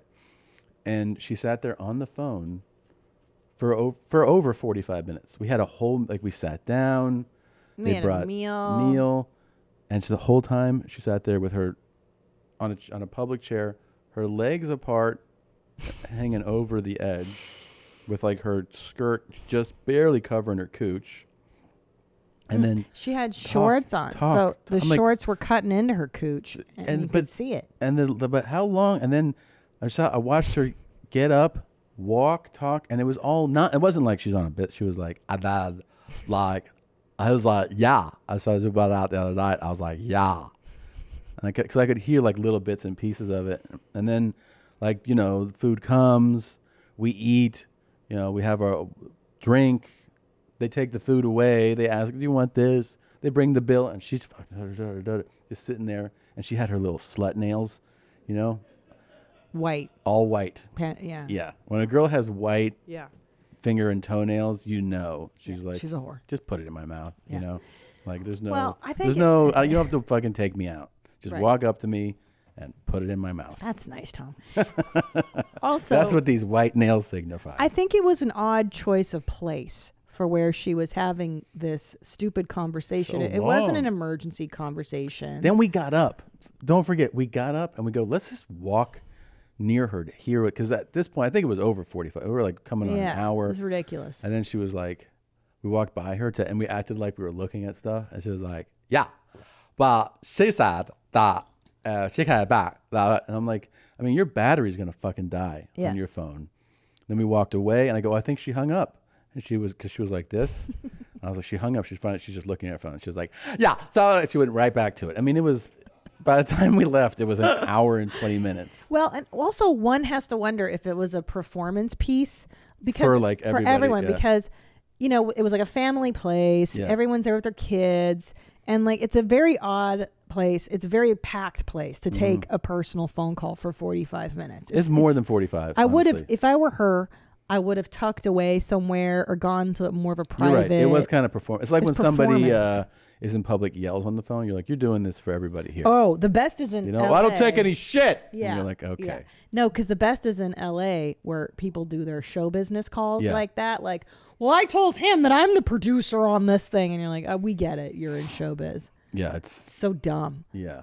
But yeah, I was trying to deduce what was going on in her life. It was a whole lot of nothing. It was, but this thing where these girls wear these, they're wearing the Lululemons now and the crop tops. That's one outfit that we see a lot of in our neighborhood. But then the short shorts where their pussies are getting cut in half. And they sit like sluts, and you can Do see you it. think that if a girl drinks enough jizz, that her nails just turn white? Like that goes for her? I'm serious. Every time I see white nails, I'm like, it's a little slut over there. Yeah. Interesting. I Interesting. do. I think you're right. I feel like it's a very like Miami color. You Well, know, oh, like Miami- you're yeah, wearing like you're all you have hookers. super tan with your thong and you got your white nails. Like, I fuck. What's up? Yeah. Well, an ankle bracelet says I fuck. Ankle bracelets. Toe rings. I Toe think you rings. said that in your act. That's definitely I yeah. fuck. That's just place your balls over my eyes. Yeah. So nasty. Yeah. You know, come to think of it, I think white people do smell like wet dog because this took you to that. Yeah. Well, because I was thinking about that relative I mentioned earlier. Yeah. He smells like wet dog, and he's kind of a granola, a little crunchy, Mm-hmm. and yeah, he's a little smelly too. I think they're onto something. These black people with this theory. You guys have a good point. Yeah. All right. We're going to take a quick break. All right. Okay. We'll be back to talking about farts and dicks after this quick break. This episode of Your Mom's House is brought to you by Roman. Talking about erectile dysfunction isn't easy. Usually we just brush it off or blame ourselves with things, we say things like I lost my mojo or my knee hurts or I can't get it up in the morning. But with Roman, it's easy to talk about it. with a real healthcare professional who can prescribe real medication. It's simple, safe, and totally discreet. With Roman, you can get a free online evaluation, ongoing care for ED, all from the comfort and privacy of your home. A healthcare professional will work with you. Roman will ship right to you, free with 2-day shipping. If you are approved, the whole process is straightforward, simple, and discreet. Just go to GetRoman.com/mom and complete an online visit. Go to GetRoman.com/mom today. If approved, you'll get $15 off your first order of ED treatment. That's GetRoman.com/mom. GetRoman.com/mom. Oh, my God, it was so good seeing the teams back out on the gridiron over the weekend. Lucky for us, that was just week 1. There was no better place to get in on all the action than with DraftKings, the leader in one-day fantasy sports. To add to this week's excitement, DraftKings has millions of dollars in total prizes up for grabs. If you haven't tried DraftKings yet, head to the App Store now because you don't want to miss this. Draft your lineup now and feel the sweat like never before. Every run, pass, and catch means more with DraftKings. Nothing adds to the excitement of watching the game like having a shot at millions of dollars in prizes. DraftKings has paid out billions of dollars to winners since 2012, so they know a thing or two about cold, hard cash. Download the DraftKings app now and use code MOM for a limited time. New users can get a free shot at millions of dollars in prizes this week. Don't miss out on the Week 2 action. Enter code MOM to get a free shot at millions of dollars in prizes with your first deposit. That's code MOM only at DraftKings. Make it rain. Minimum $5 deposit required. Eligibility restrictions apply. See DraftKings.com for details. And we're so excited to welcome back after many years an absolutely hilarious comedian, podcaster, the creator of Midnight Gospel on Netflix. You might see him roaming around Anchorage pretty soon. It's Duncan Trussell. Hey, Hey, man, Alaska's wild. Yeah. Man, I know, but I've been watching with my kid this incredible Disney doc on bears that John C. Reilly hosts, which is incredible. He's so great. So great, and he really gives voice to the bears. Yeah. Because I think a lot of people picture, particularly the grizzlies in Alaska, as being ferocious, but they're not. They're fun. They love salmon. Yeah. And they do get in tussles with each other. Oh, can you raise that up a little bit? Absolutely. Sorry. Absolutely. I'm Maybe- sorry. I should not. No, you're What good. is this? I want my kid, in no offense to city people, but I want my kid to experience grizzly breath, to feel it. Feel it in his face. That wild, that wild. And a lot of people would be critical of just hearing that statement and go, you want your son to be face to face with a bear, but you're like, I want him to live. You know? Meanwhile, what's your kid face to face with every day? Oh, you don't want my kid to be inhaling the breath of a wild, exotic, beautiful, might I say somewhat erotic animal.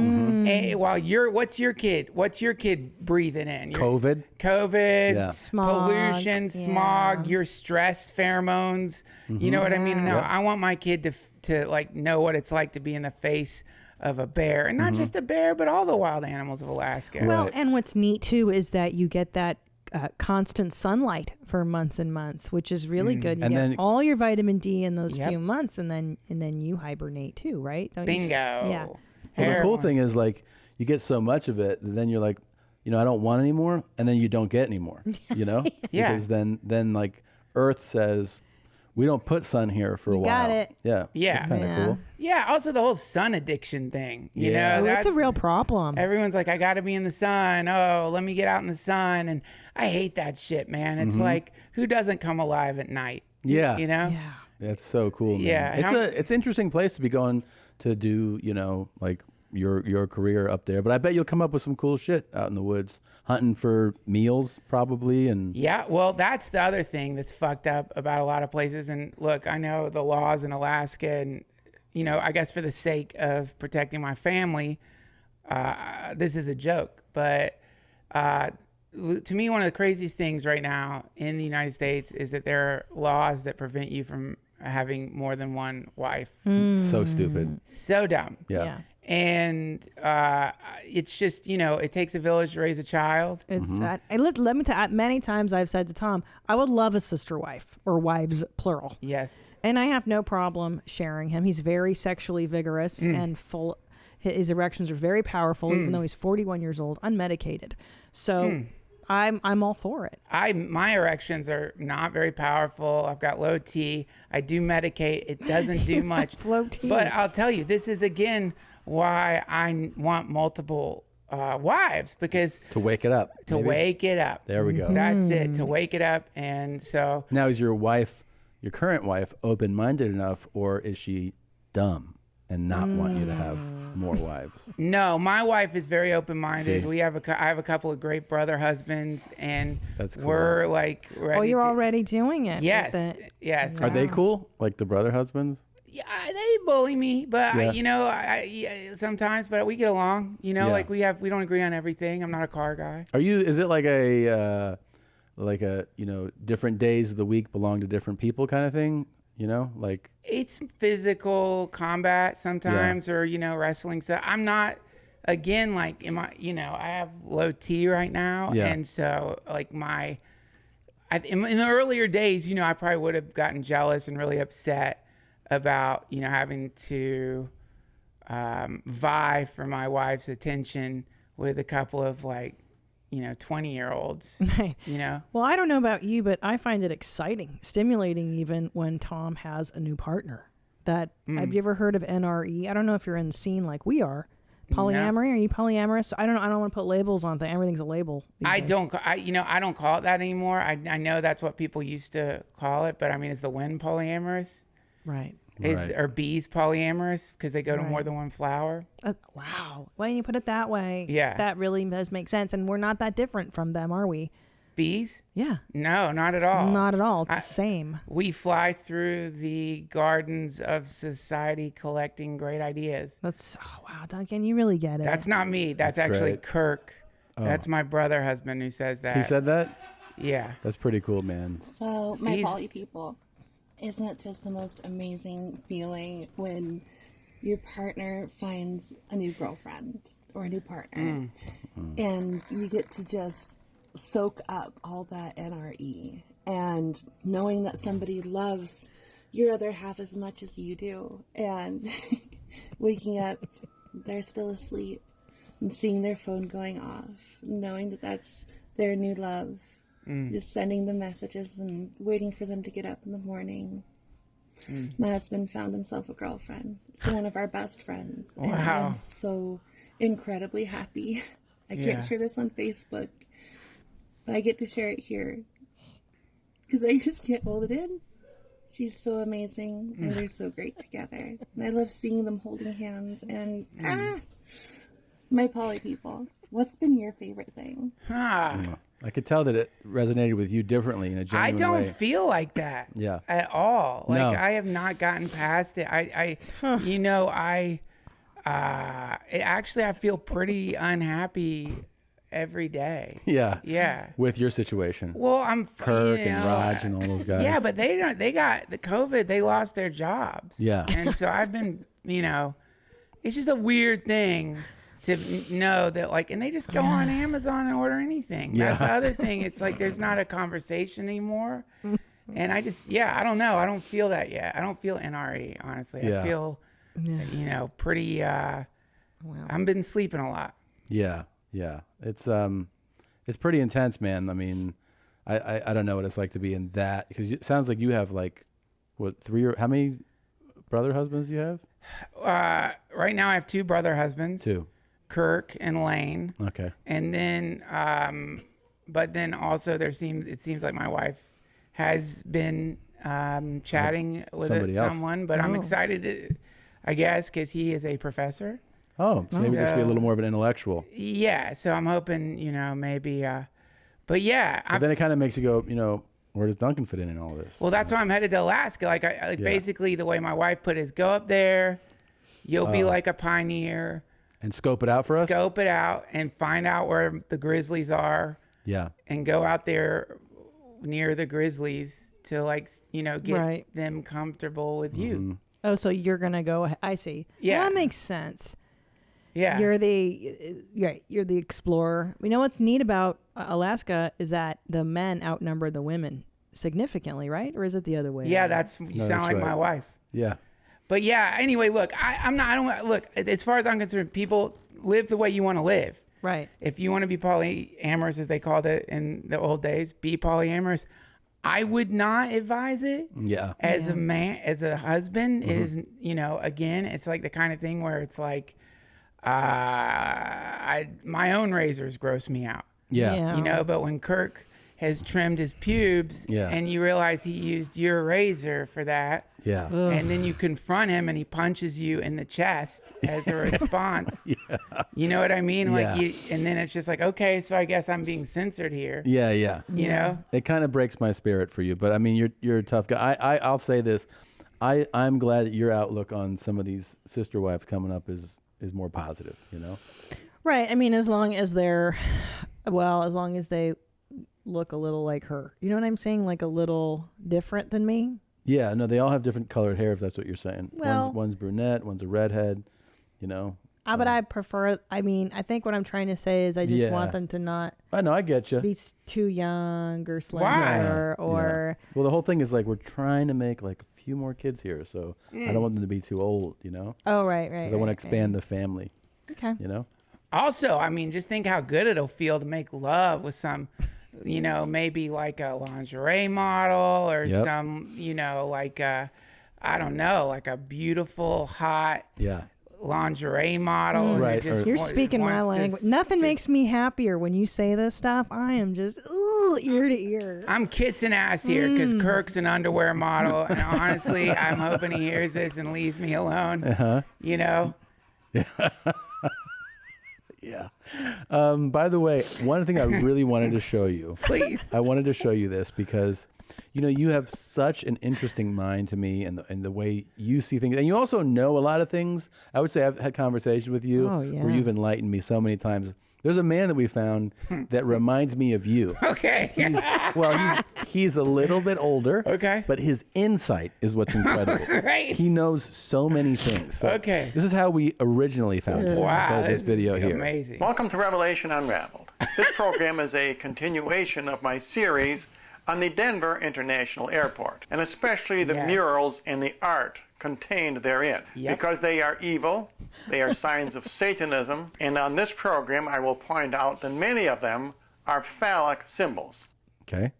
There's a lot Now, going in on. previous videos, I have pointed look at out that that this is shot. actually the figure of a naked woman, and the crotch is formed by a bird form. This sign on the penguin's cage constitutes a phallic symbol. Yep. And in fact represents the male genitalia. So you see how I see you in this, right? Oh yeah, thank Yeah. you so much. Yeah. And again, I mean, like I had because of COVID, I've had more time to read, Mm-hmm. and I will get to that level he's at right now. It's a, It's a learning. You have to learn, of course, to get there. But you gotta read, and I'm working on it. But yeah, I'll get there. I really appreciate that, man. Also, he's more groomed than I am. right, Really? But again, this Yeah. is. I meant this is you after years Thank of you. studying and progressing into this. I don't have the guts. Coming out of the Alaskan wilderness, let's say in 25 years, it's like, oh, look at the new Duncan. You know what I mean? Like that. It takes courage to speak out against the airport like that. It does. Yeah. It does. Yeah, he's putting himself in a great deal of danger. As you approach the Denver airport by car, you are immediately struck by this gigantic statue of a blue fiberglass horse. Many of the shapes on the horse's tail and mane are phallic shapes, and of course it is a masculine horse. Yeah.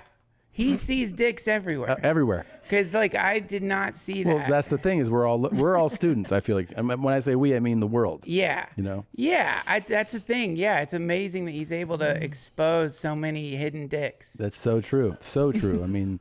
Next, let's take a look at the layout of the Denver airport. Many other videos on YouTube have shown that this is in the shape of a swastika. But there's one video that also points out that the outdoor baggage handling area is in the shape of a phallus. Holy Let's take a shit, closer it look. is too. It's really so what I like here is the combination of anything that combines swastikas and penises is obviously exciting to I think most viewers. And that the penis bothers him more than the swastika. It sure sounds like it. In baggage claim. That was a good. It was a good impression. Yeah. Yeah.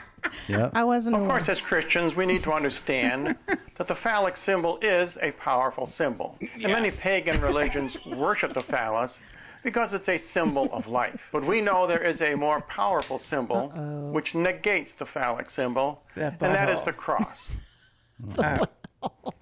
I wish you saw buttholes everywhere. Well, the video needs the best thing here, which would make this the ultimate video of all time, is if it panned down and he's got a giant dick. Rock hard. He's like rock hard naked with this huge dick, and he's like, "This is on me. Evil. Look at this sprouting out of me. Evil." Just cock ring shaped like a crucifix. Yeah. I'm doing what I can to stop it. And then he just jizzed at the camera and was like, "This is what I think of you guys out there." And he just finished. Just on blew us. a nice, just a Christian load. mystical load. And those of us who have been washed in the blood of the Lamb understand that phallic worship is satanic and evil. Can you stop it for a second right there? Yeah, sorry. Are going to have to answer to our Lord for what they have perpetrated on the Duncan public approves in of this his monstrosity. Here's future what's message. wild to me is this guy can simultaneously say dicks are bad while talking about being covered in farm animal blood. Yeah. That's Right. fucking weird, Yeah, man. he's kinda weird. Penises are bad, yeah, but the blood of the lamb and Correct. oh wow, What? yeah, that's Like, true. yeah, that is so strange to me. And the Now, mustache. You, as I imagine a lot of people might be thinking, "Oh, it sucks that there's only one video of this guy." No, there's not. There's more. What? So here's one we discovered last week just to catch you up, and then we'll go to the new video in a So moment. great. So here's the last one. This is just a brief commentary on a new flag created for the Flag. Obama campaign. Now, up here on the left, we have the official logo of the Obama campaign, and that's a big O, which of course stands for him. And below that, there are several stripes, which indicate the homosexual movement. In other words, the rainbow flag. so good. And below Obama's logo, we have 2 stripes and 3 stripes, which look much more like streaks of blood. Now, some people don't like this kind of perversion of the American flag because it is very satanic. So you know when he finds out that microphones look like dicks, he's gonna be in trouble, man. He's pointing it at his mouth of all places. He doesn't see it. It's right in front of him. The devil snuck in right in his fucking hands. Oh my God. Oh wow, man, that sucks. You nailed him so hard. He's gonna have to make a comeback to this video and be like, "Duncan Trussell, I saw that you discussed on my flag video that I'm pointing a phallic symbol." And of course, as my regular subscribers know, the 2 stripes over 3 represent the Antichrist. There you go. Two So over there's 3 a- is the number 0.666. Okay. Well, I'm glad you're getting educated. Wait, but Duncan, This what is do you- all new to me, and it's changing my. It's changing. Yeah. Hey, I didn't know I was getting red pilled today. Yeah. Duncan, what do you suppose the pheasants mean? As a wildlife lover, you are living in Alaska soon. What do you think the symbolism of the birds are in the background? Well, you know, I'm going to speak from before getting my mind blown and my reality shattered by this man. You know, to me, pheasants have always been a sign of you know, they're erotic, you know, much like the grizzly, you know, that's an erotic bird. You look back there and you see, you know, it's like it's an erotic dance of nature. They're basically It's like strippers of the bird world. You know, I didn't want to say strippers. I don't say that kinda sex pejorative, workers, yeah, but Sex- I always sorry. think of them as the sex workers of the bird world. Pheasants are the sex workers of the bird Yeah, world. this is essentially an turkeys. OnlyFans video from birds right now. Yeah. We're looking at. Yeah. But again, you know, I think that's another interesting thing in the sense, like you watch someone like this and you, on one level you think, okay, I'm looking at some kind of potentially highly repressed, paranoid person using a world religion to project his aggression into the world. But then if you think about it on another level, this could be like an actual like deep level occultist who is, because like, number one, why are you turning me on with the birds? Yeah. Right. You know what I mean? Right. He knows what he's doing with those sexy legs on That's those what I'm birds. saying. It's like, okay, I hear what you're saying, but on the other hand, you're holding that phallus Yeah. with some pretty fucking, I'd say those pheasants are in heat. Yeah. Well, and look at the firm grip on that mic too. He's double-handing. Double-handing it. Yeah. Usually only Practically do that choking with, it. With real big dicks. Yeah. Where you need both You hands. need 2 hands Yep. on that thing. That's Kirk. I've never. Oh man. Now, I doubt very much if the designers of this flag really knew what they were doing. I don't think they wanted a satanic flag with satanic imagery, but maybe they consider that perfect for the Obama campaign. Wow. A lot of shots taken there, and oddly enough, I mean, this obviously has to be a dated video. I never heard Obama speak back to this man. Wow. So is that confirmation? There you go. Wow. There you go. There you go. A little quiet over in Hawaii. Didn't hear anything.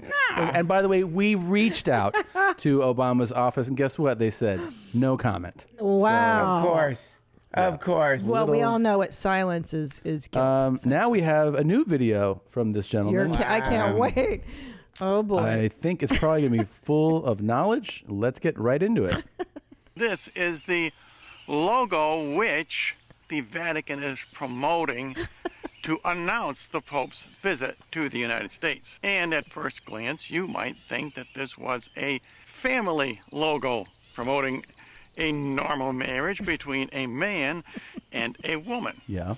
However, there is a hidden agenda in this logo to promote the gay agenda. Oh, shit. First of all, this is 5 years old. Is this man with us anymore? Is he? He's in heaven. He is. He is okay. Still alive. Still putting out information. Mm-hmm. Okay, good. I can't believe, this is the kind of person they disappear quick. Yeah. This is the kind of person that ends up in ICE in Area 51. Yeah. They'll take you down. Yeah. So Right, yeah. he must know something. He's got some. I mean, this is a 5-year-old video, but it's still very relevant. Here we go. He's got a That's kill because switch. this image actually shows two men, Oh. and their relationship is a sexual one and not one of holy matrimony. Oh, shit. Wow. The two figures are actually in a masculine shape. They are wider at the shoulders, the upper part of the body, and they taper down, just like a man. I have no problem swallowing. All right. Just like a naughty man. Sneaky man, like the men that sneak into my mind at night into my ears. We have a dick videos already. Dicks are everywhere, and then here's two bad men. There's a theme going There's on here. something in his mind Yeah. that he's constantly thinking about. Secondly, Yeah. there is no indication that the figure on the left is a woman, even though it is shorter. And if you look Wow. at ordinary logos of men and women, for example, Yep. in outdoor public restrooms, Yep. you will see that the female always wears a dress, and that's to distinguish the female from the male. Yep. Yeah. that's Well, so- how else are you going to do it? Yeah, exactly. Let me see all that gum. Okay. Well, notice too, where is he? He's standing in a phallus garden. Do you see those dicks growing out, out of the grass? Yeah. There are dicks sprouting up Steel everywhere. dicks. And It's a look at all dick that. garden. Look at all that pubic hair behind him. Yeah. And then the dick is coming out of him. And he's probably up to his waist in a vat of cum. You're Definitely. totally- and by the way, you see there's sculptures there.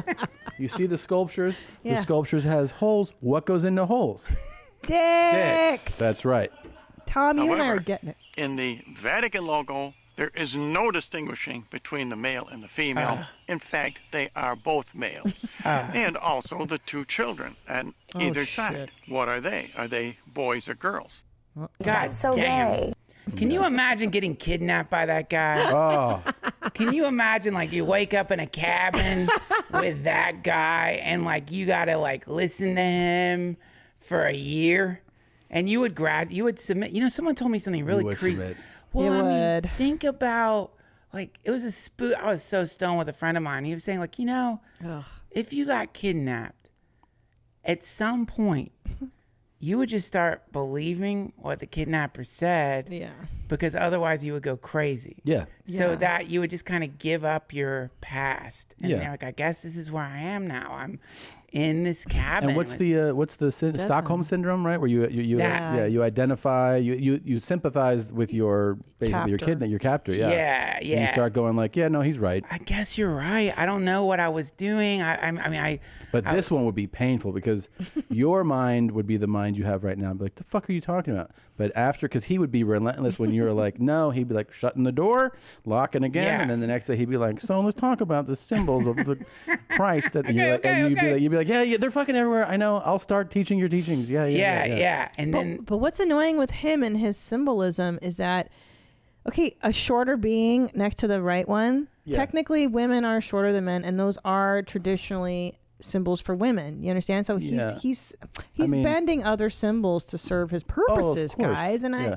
I don't abide by that. I mean, I looked at that and I thought that on the left it was a woman holding a child. Holding the baby. Yeah, even though Right. like she doesn't have a dress and big tits, I still I drew that conclusion. that's interesting. To me, Yeah. it looks like a dick. It looks like Yeah. she's got a big dick. Well, guess what? What? What is that between them? Is that a baby?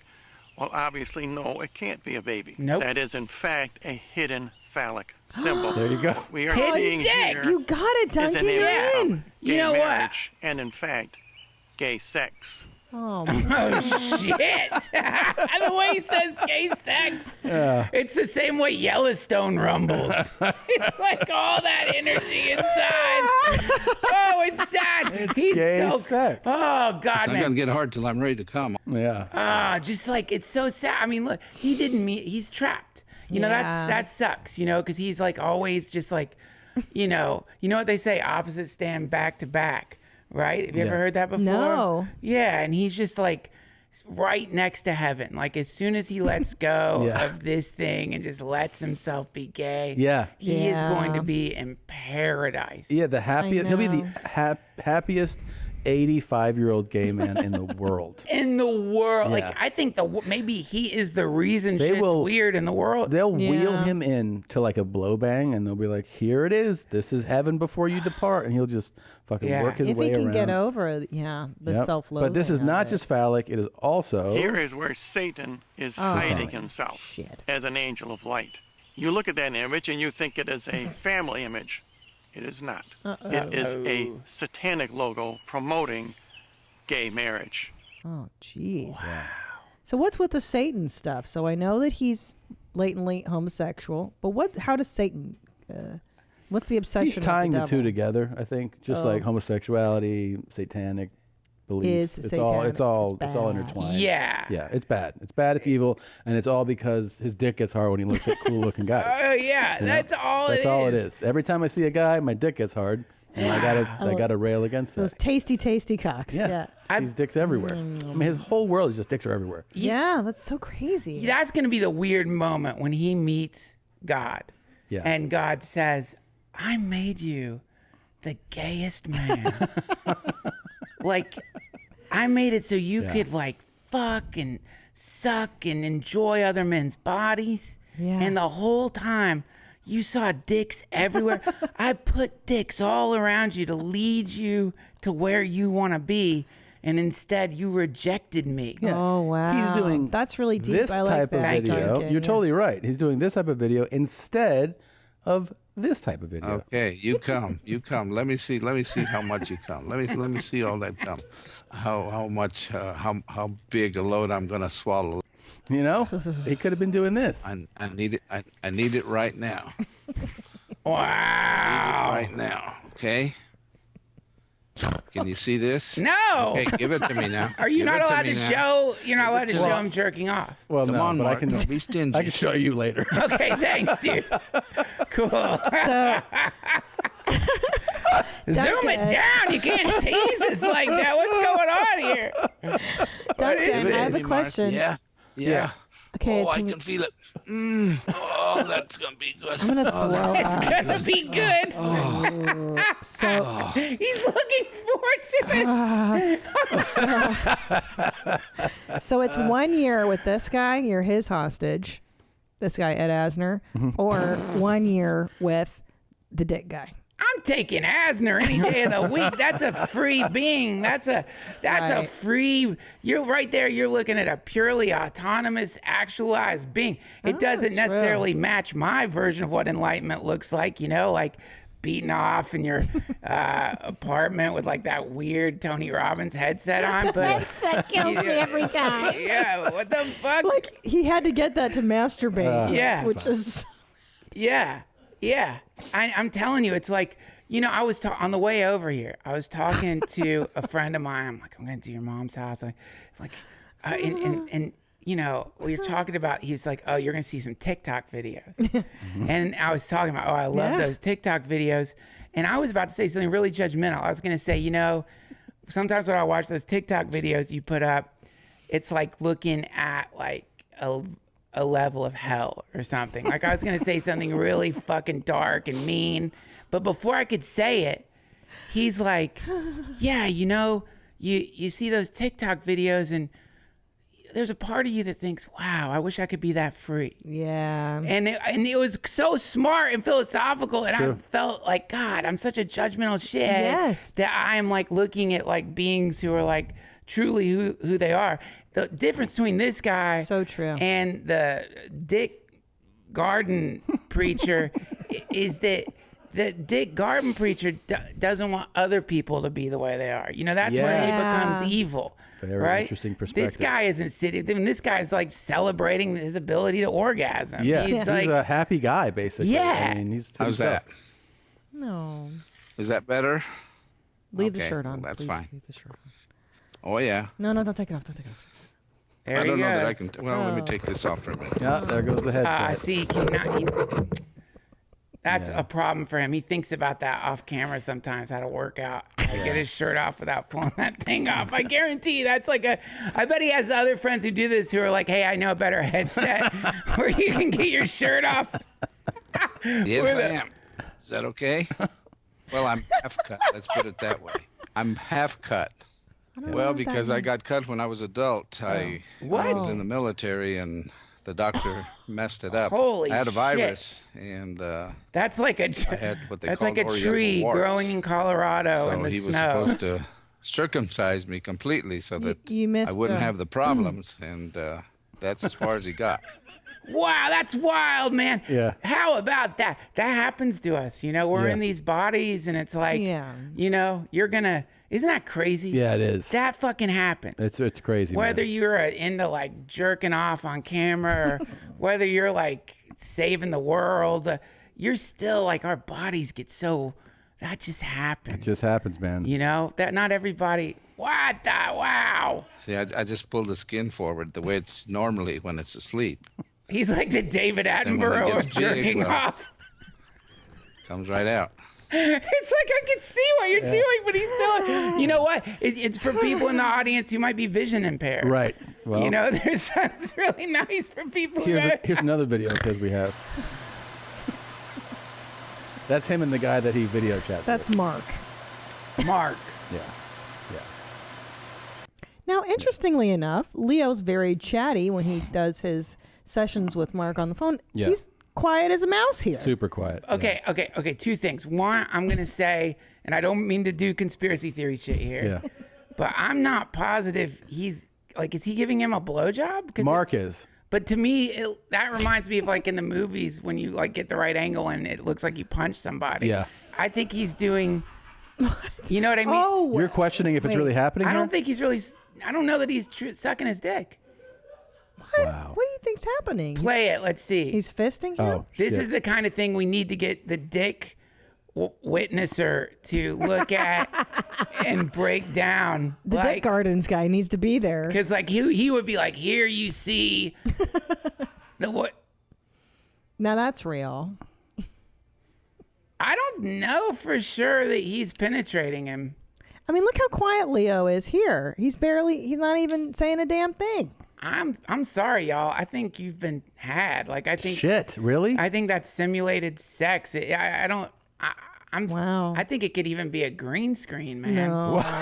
Green screen? Yeah, I think I think they're like, if you look, notice that green hue behind them. See, I think that's bad compositing. I think that they're using a green screen to make it seem like they're in some kind of like dilapidated apartment with weird walls. But my guess is that they're like in probably a palace or some kind of. Oh, This is a common thing for the super elite to do, by the way. Is to mask like what they're really doing and create like a false, basically visual that sex is taking place, or just. Yep. It's absolutely. It's one of the things they do. It's like, I don't know why they do it, but yeah, that's more than likely what you're looking at is two of the world's elite. You know, the people who like know the people. You know. By the way, I wanted to switch speeds here because you were so kind to send me a video a few weeks ago, and I told you we talked about coming on, and you're like, "Oh, check this out." So I bookmarked it, and I have it here.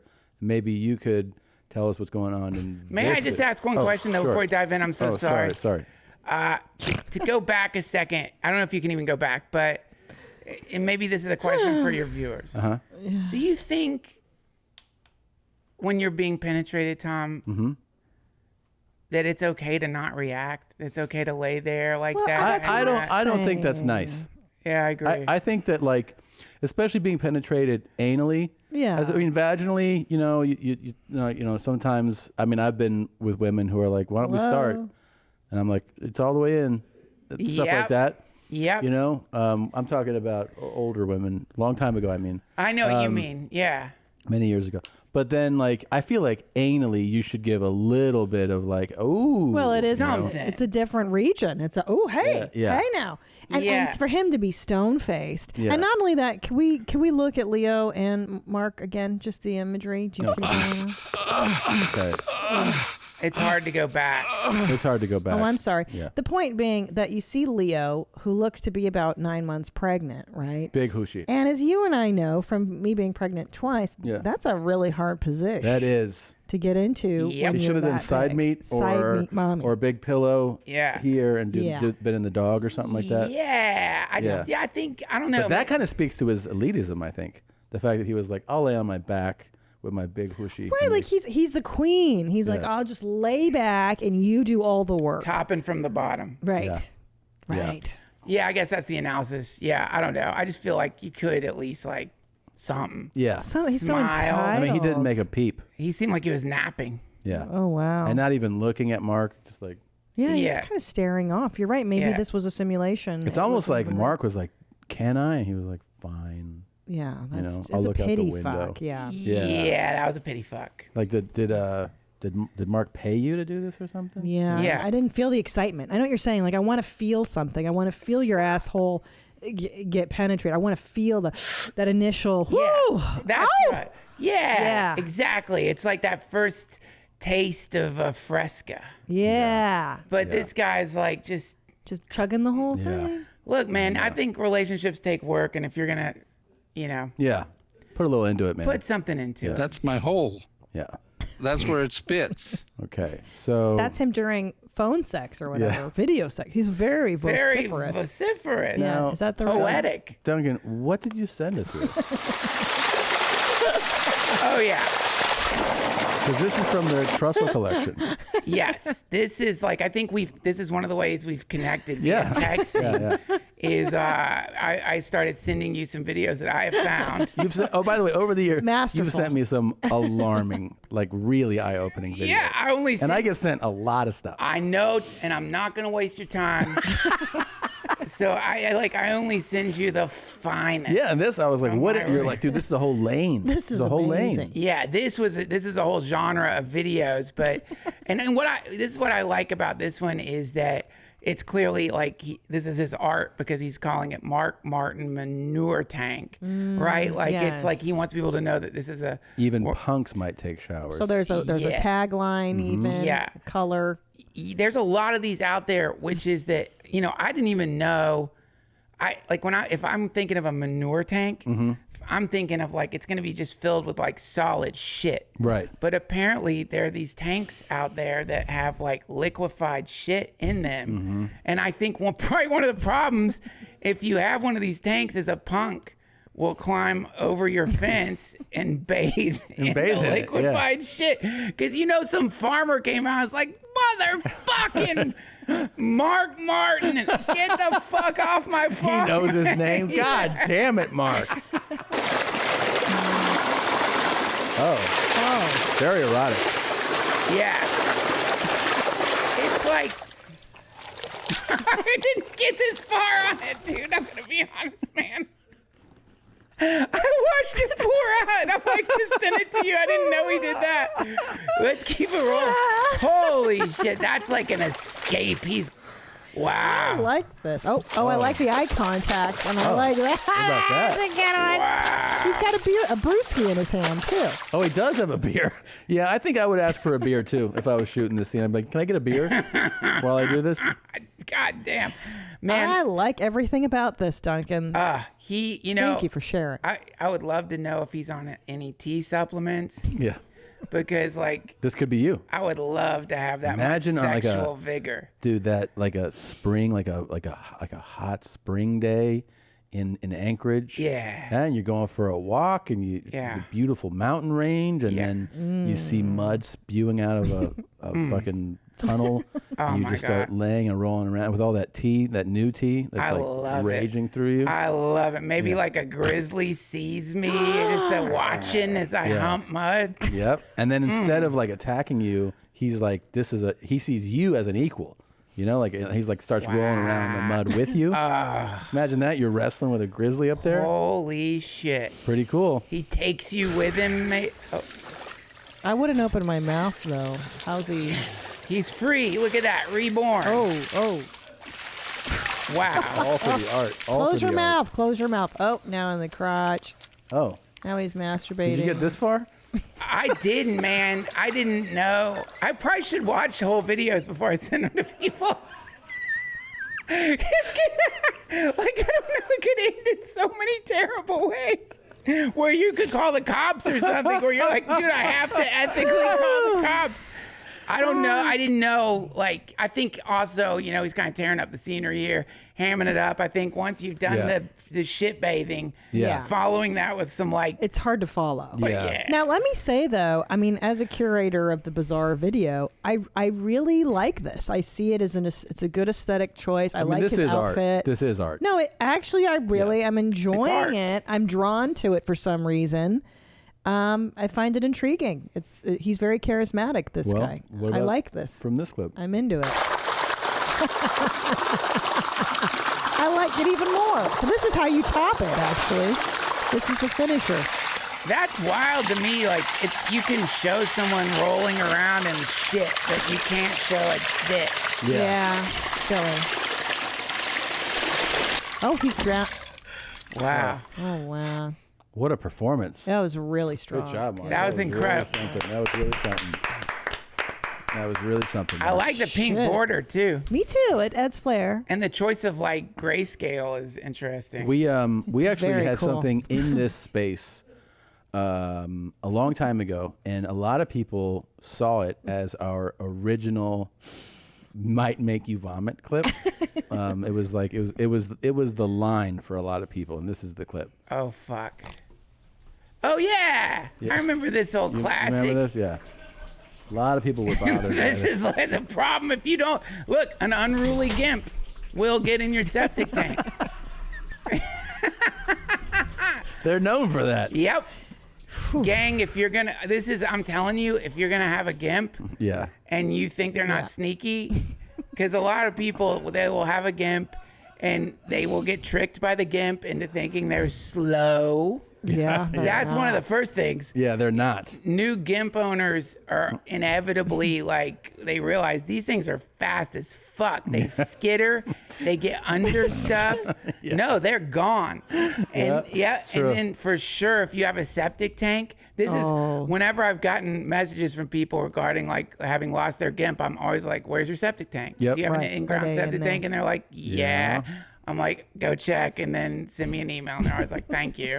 That's where he was. Yeah, they just go right to it, man. That's where he was. Well, what's interesting about this one is that he's wiping his eyes so that he may see. Did the guy before him, did Mark wipe his eyes, or No, did but he I keep think them shut? Mark was in like a little bit more natural setting. Yeah. You know? I think this is higher concentrated poo. Yeah. It's No, less liquidy. I think also that's probably human poo. Yeah. Whereas Yeah. Mark's doing like cow stuff. Yeah. Oh, is that right? I didn't realize. That's an Yeah. interesting choice. This of is a material. real serious health hazard in this case. You know? Oh yeah. Yeah. No. It's the worst, man. And like, I'm telling you, this is just like classic GIMP behavior. Yeah. And it's more of a health hazard because, and I'll tell you, that's the other problem is you're going to have to wash the GIMP. How are you going to get it off of him? You got to hose him down. Ugh. And then because you're hosing him down, he's like getting rewarded because they love that. Oh, right. Right. So, now that's going to make him reinforce it. reinforce the bad behavior. Yeah, exactly. Did they What do have- you do? How do you beat a GIMP? Like, how do you train it? Nope, you can't beat a GIMP. Again, you're reinforced. They love that. Oh, right. Oh, really? You're gonna, and especially right after they've been taking a shit bath. Nothing. Maybe like bake him a cake or something every time he does It's this. just isolation. Isolation. And Yeah. do they have a special health insurance like SAG? Are they union? It is hard to get I a GIMP imagine covered. they get sick a Gimps lot. just die, I think. You know, Oh. they don't really go see doctors. Very rare. Yeah, Very hardy most of the time. They'll get sick. but they won't die. Covered in boils and pox and fleas and pestilence. But yeah, I know 2 people whose GIMPs have passed away, and that was from old age. Wow. Wow. Oh, it's a spa day. Found He a found clump a of little hair. spa. Is that hair or just old toilet Well, paper? Oh. A little bit of everything. Ugh. Oh my God. That's the worst. I just imagine it's Hershey syrup. I don't think of it as Well, poopy. here's I guess this is a new clip. Piglet plays on the dung heap. No, see, look. Yep, classic GIMP behavior. Oof. You're really playing with fire when you have the worst. Oh. God, you nailed it on the head, Duncan. I thought you might be joking, but you're not. Oh no, this is what they Gimps are do. Really into this. This is stuff. what they do, and I guarantee I would bet $5,000 that another GIMP is driving that. Really? Yeah, Wow. this is someone who's got 2 GIMPs, didn't secure the GIMPs. Boom. That's what you get. I have no pity for them either. Okay. Because it's like, no, this is like just right. You know Yeah. the boundaries, and Yeah. you've broken them. Yeah. Oh, Look, there's see, another look. one. It's another GIMP. That's a GIMP. I didn't realize they were so just so hard to keep. Oh my God. It's like, that's one of the worst. It's like when Oh God! It's like having a German Shepherd that gets out of the yard and they roll around in the They mud. roll around.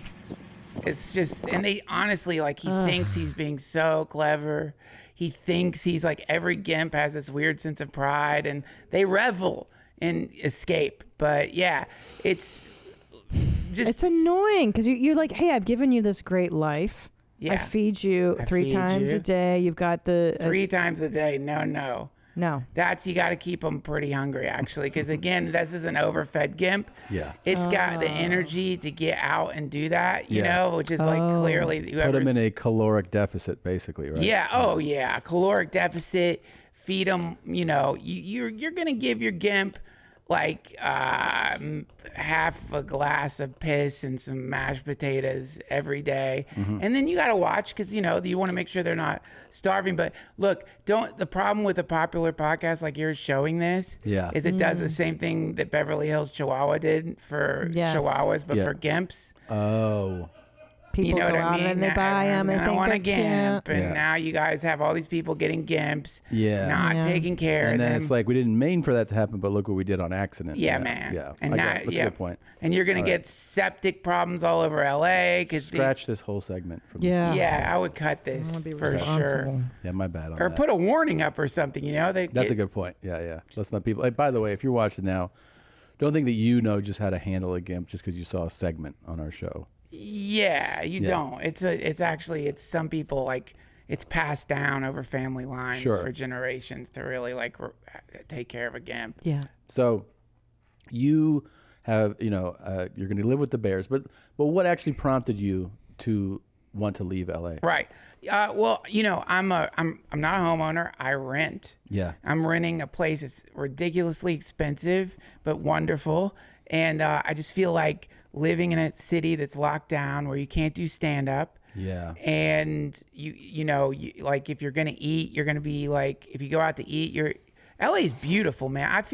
I love this city so much, and like, you know, anybody who's like figured out a way to like get a job doing comedy or podcasting because of this city, I think it's an eternal kind of debt, you know, because it's like, holy shit, whatever as fucked up as this place is and as weird as the system is and all of it, it's like I met y'all, I got to be at the Comedy Store, I got to like, you know, it's crazy that it's just like, it's crazy that I got to become a comic at the Comedy Store when I didn't even want to be a comic. I just ended up becoming the talent coordinator. I look at all the crazy things that happen.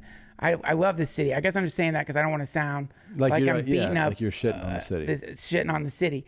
But God, this city is fucked up right now. Yeah. Right now it's fucked up. It wasn't always like this. It's fucked up right now. And I had a moment of thinking like, well, are you going to like leave a city that like, shouldn't you stay and try to like be a part of the community or positive? Or, you know, I had those moments, but I've got a kid, you know, and I just, I just don't want him, like, I want to be up in nature. I've also got like a conspiracy theory side. I don't even want to call it that, but I do have a weird sense of like, man, I've never in my whole life living in the United States experienced the weird fucking vibe that's It's a weird vibe. right now. It's a weird vibe. And I think it's a weirder vibe in LA. Yes. You know what I mean? 2020's Like, got one vibe, and it's weird. It's weird and it's sad. But I also feel like I kind of feel like that weirdness makes you go, if it gets weirder, where like you want, like you start to think about where you want to be. And I feel like this is not a city I want to be in when it gets weirder than this. Does that make sense? Like Absolutely. When you go like this, if this goes more sideways, this feels like not the place to ride this out. No, I mean, and you know, man, like my Johnny Pemberton, he was just on your show. Yeah, great. Holy shit, man. Johnny Pemberton has been posting these Mai Tai videos on Instagram that have been like burning me up because like it looks like an incredible Mai Tai. Mm-hmm. And I was looking up how to make a Mai Tai and like the ingredients you've got to order, like you have to get booze shipped in from like Miami and stuff to make the kind of Mai Tai. He's got like a weird collection of old Pemby's doing that? Incredible Mai Tai ingredients.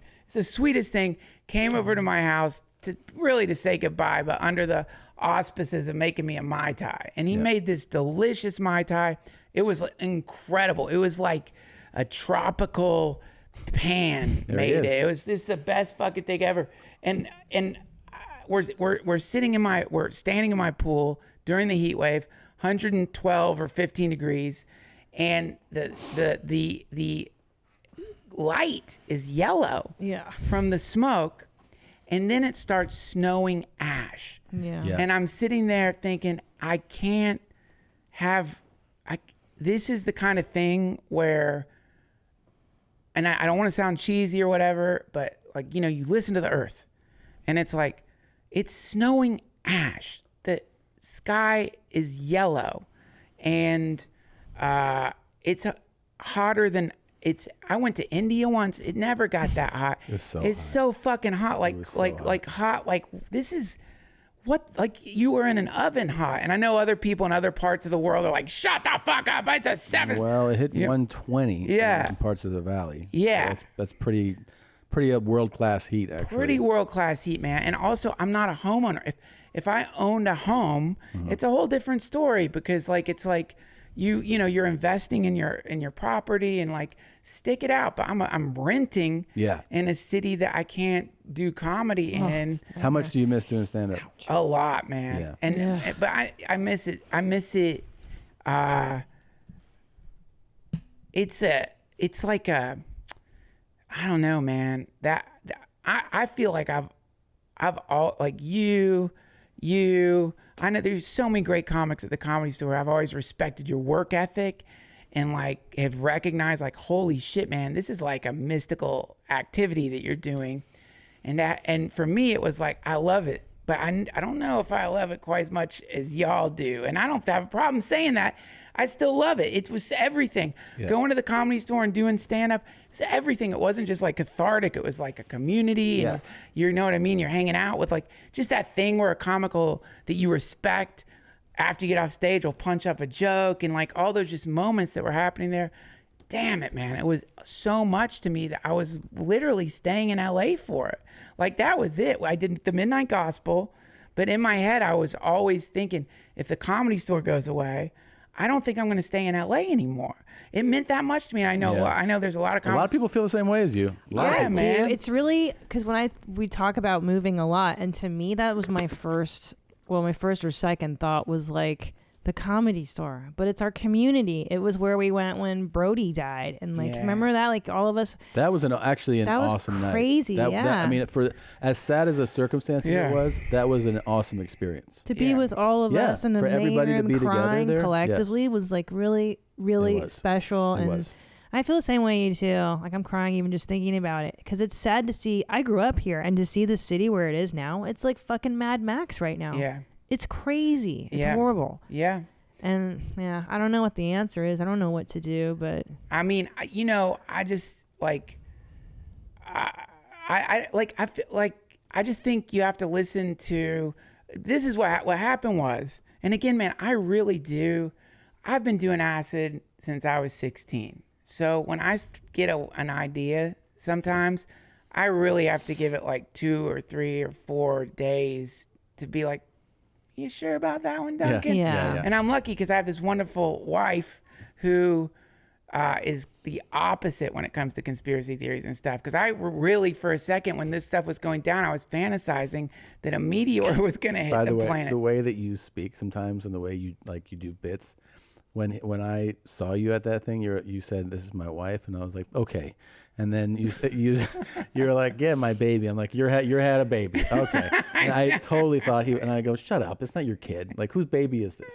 I thought he had made it up because he can sell anything. So like he was like, "No, this is my baby." I'm like, "Okay, sure, it's your baby." I didn't believe you at all. That's the word. I know. It took like 6 people to confirm it. I go, "Duncan, we have a baby," and people were like, "Yeah." I'm like, I know. Come on. I know, man. That's the problem of like being like too committed to trolling sometimes. No, it's great. It's why you're great. I love Thank you. But yeah, man, I just, like I thought a meteor was going to hit the Earth, for example, because I go on Reddit conspiracy and I was thinking, oh, it's not really a pandemic. They're locking us all down because they got some data about a meteor hitting and they want people inside because they know it's crazy shit like that. Like when I said on Rogan and there was this pause, and for a second I thought, wow, Rogan's going to be like, holy shit. In the pause, he's like, he said, the reason I paused is because that's the dumbest thing I ever heard. How deflating was that? Because you were like, oh, this feels like it might be something. It's like when you think you have a great joke and you're like, and everyone's like, that's a turd, man. We need that. We need that. I know. You're not far off, though, Duncan. I mean, didn't we confirm the existence of UFOs like a month ago? The government did? Well, yeah. I mean, there have been a lot. Those things have been happening. And by the way, how is that glossed over? Yeah. Like it was actually on mainstream news. They're like, it was confirmed. Yeah. Pentagon is confirming that these are materials not of this earth. And people were like, well, so I don't know if you heard what Biden said. You're like, wait a minute, what? Yeah. Like, we're not going to spend more time on this? Right. It's not the lead story? Yeah. I interviewed this Jeremy Corbell, who's like does documentaries on UFOs and is like knows the people who wrote the article, because I was so like excited about it and frustrated by that very same thing.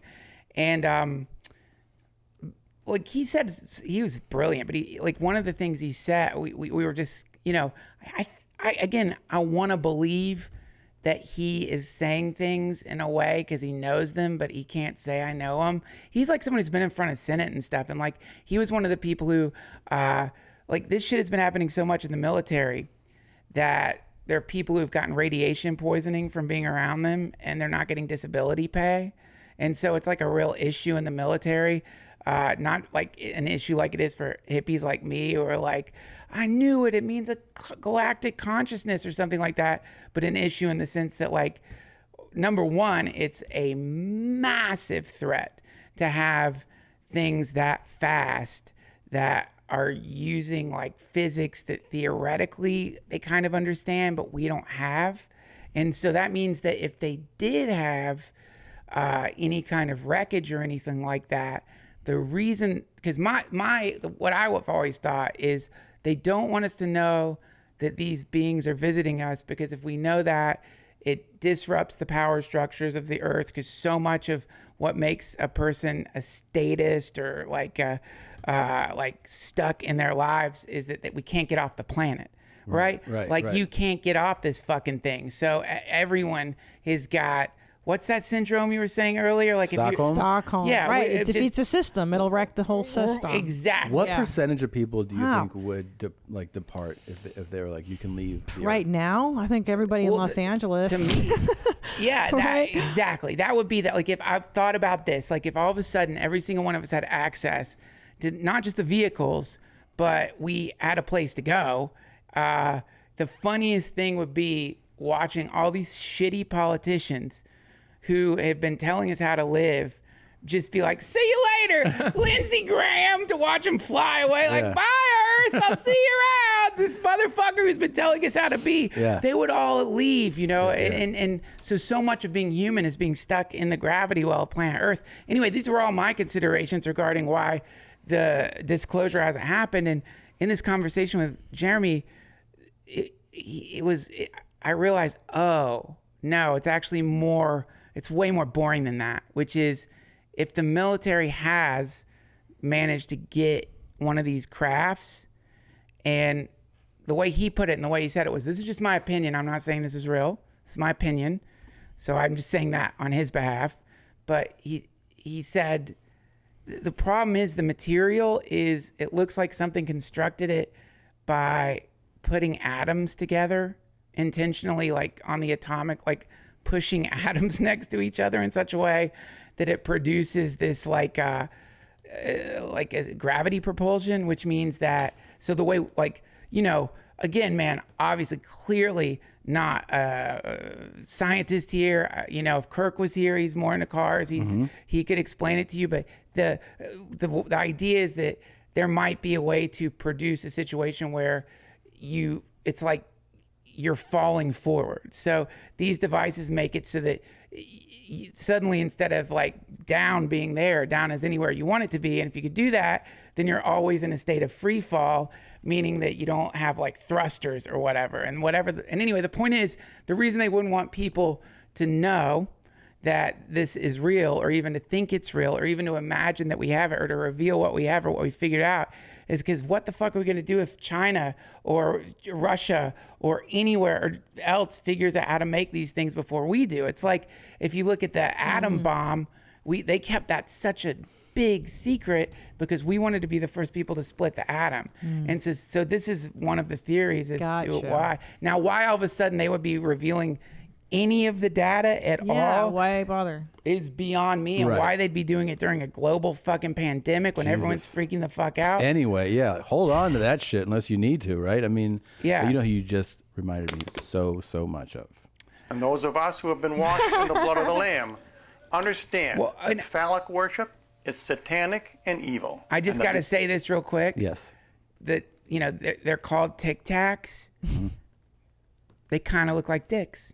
Dick Dax, right? Yeah, the UFOs might be dicks. Oh. Yeah.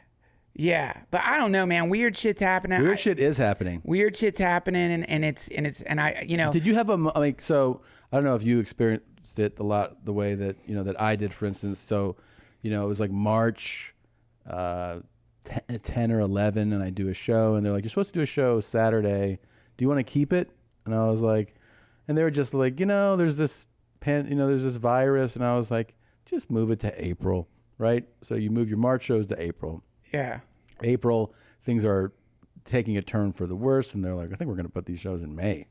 So we moved the shows to May, you know, and then it's been like that progression, and then emotionally, it's been a ride too, of like at first feeling like it's basically permission to take a break, kind of from the whole grind of everything. Yeah. And then it went into, you know, different levels of finding excitement in doing other things and everything from just reading, writing, different ways to perform, like doing our live shows, and like that was exciting.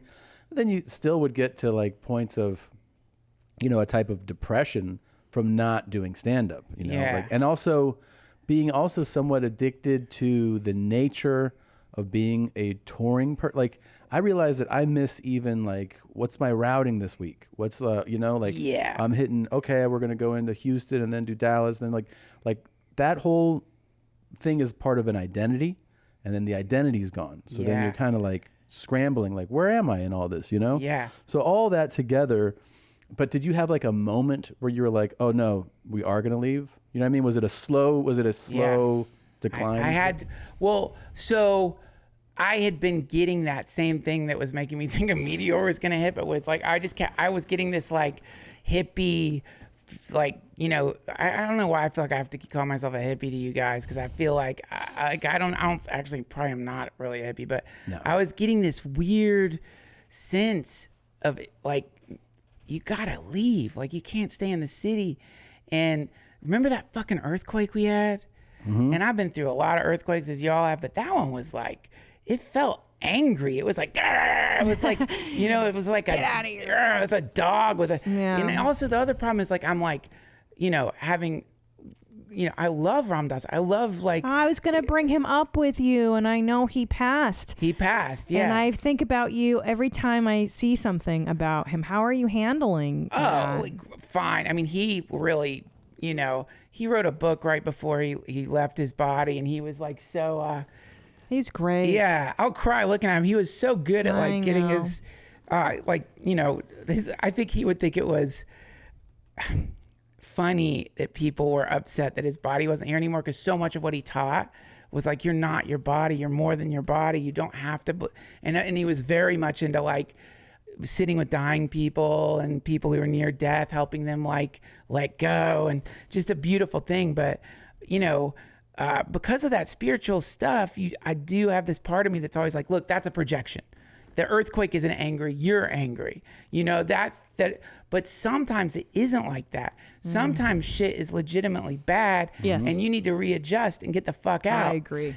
But saying that everyone in LA needs to leave or any of that stuff is equally ridiculous. But I'll tell you the big moment I had, the big moment, because I'd been giving my wife pep talks, and it was dishonest. Because we have another child on the way. Oh, yeah! Congrats! Thank you, mazel. thank you. And she had just gotten the baby room painted. What are you having? I know gender is a construct, but what are you having? A son. We're having another son. Oh, they're so much better than girls.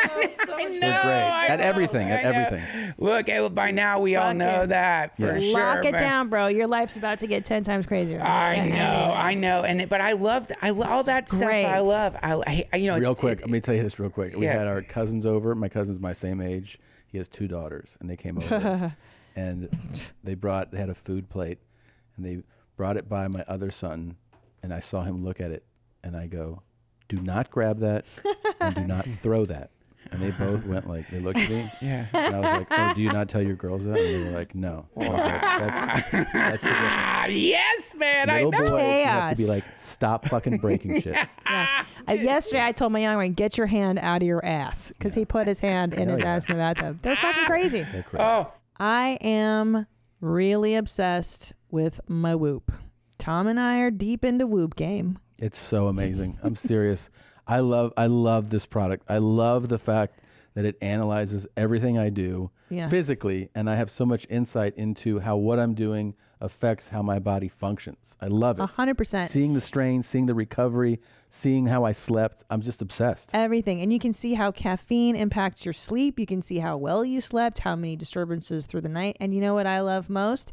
Is because I'm trying to lose weight, and after I exercise, I like to look at the calories I burned before I exercise, Dude, and then I look right after. Look at that tennis yesterday. Bro. What was that score there? 16.6. That's my strain on my tennis yesterday. Damn, homie. Went after it, and then I had horrible sleep last night. So you didn't recover. And then the neat thing is Whoop will tell you, hey, you didn't have great recovery, therefore you should do this kind of a workout today. Right. Relax on the strain a little today and get some good recovery. I'm telling you, if anything, I'm not a huge athlete, but I love knowing what's going on in my body, and it really does help to see what's going on. So try Whoop. You will love it. For our listeners, Whoop was offering 15% off with the code YOURMOM at checkout.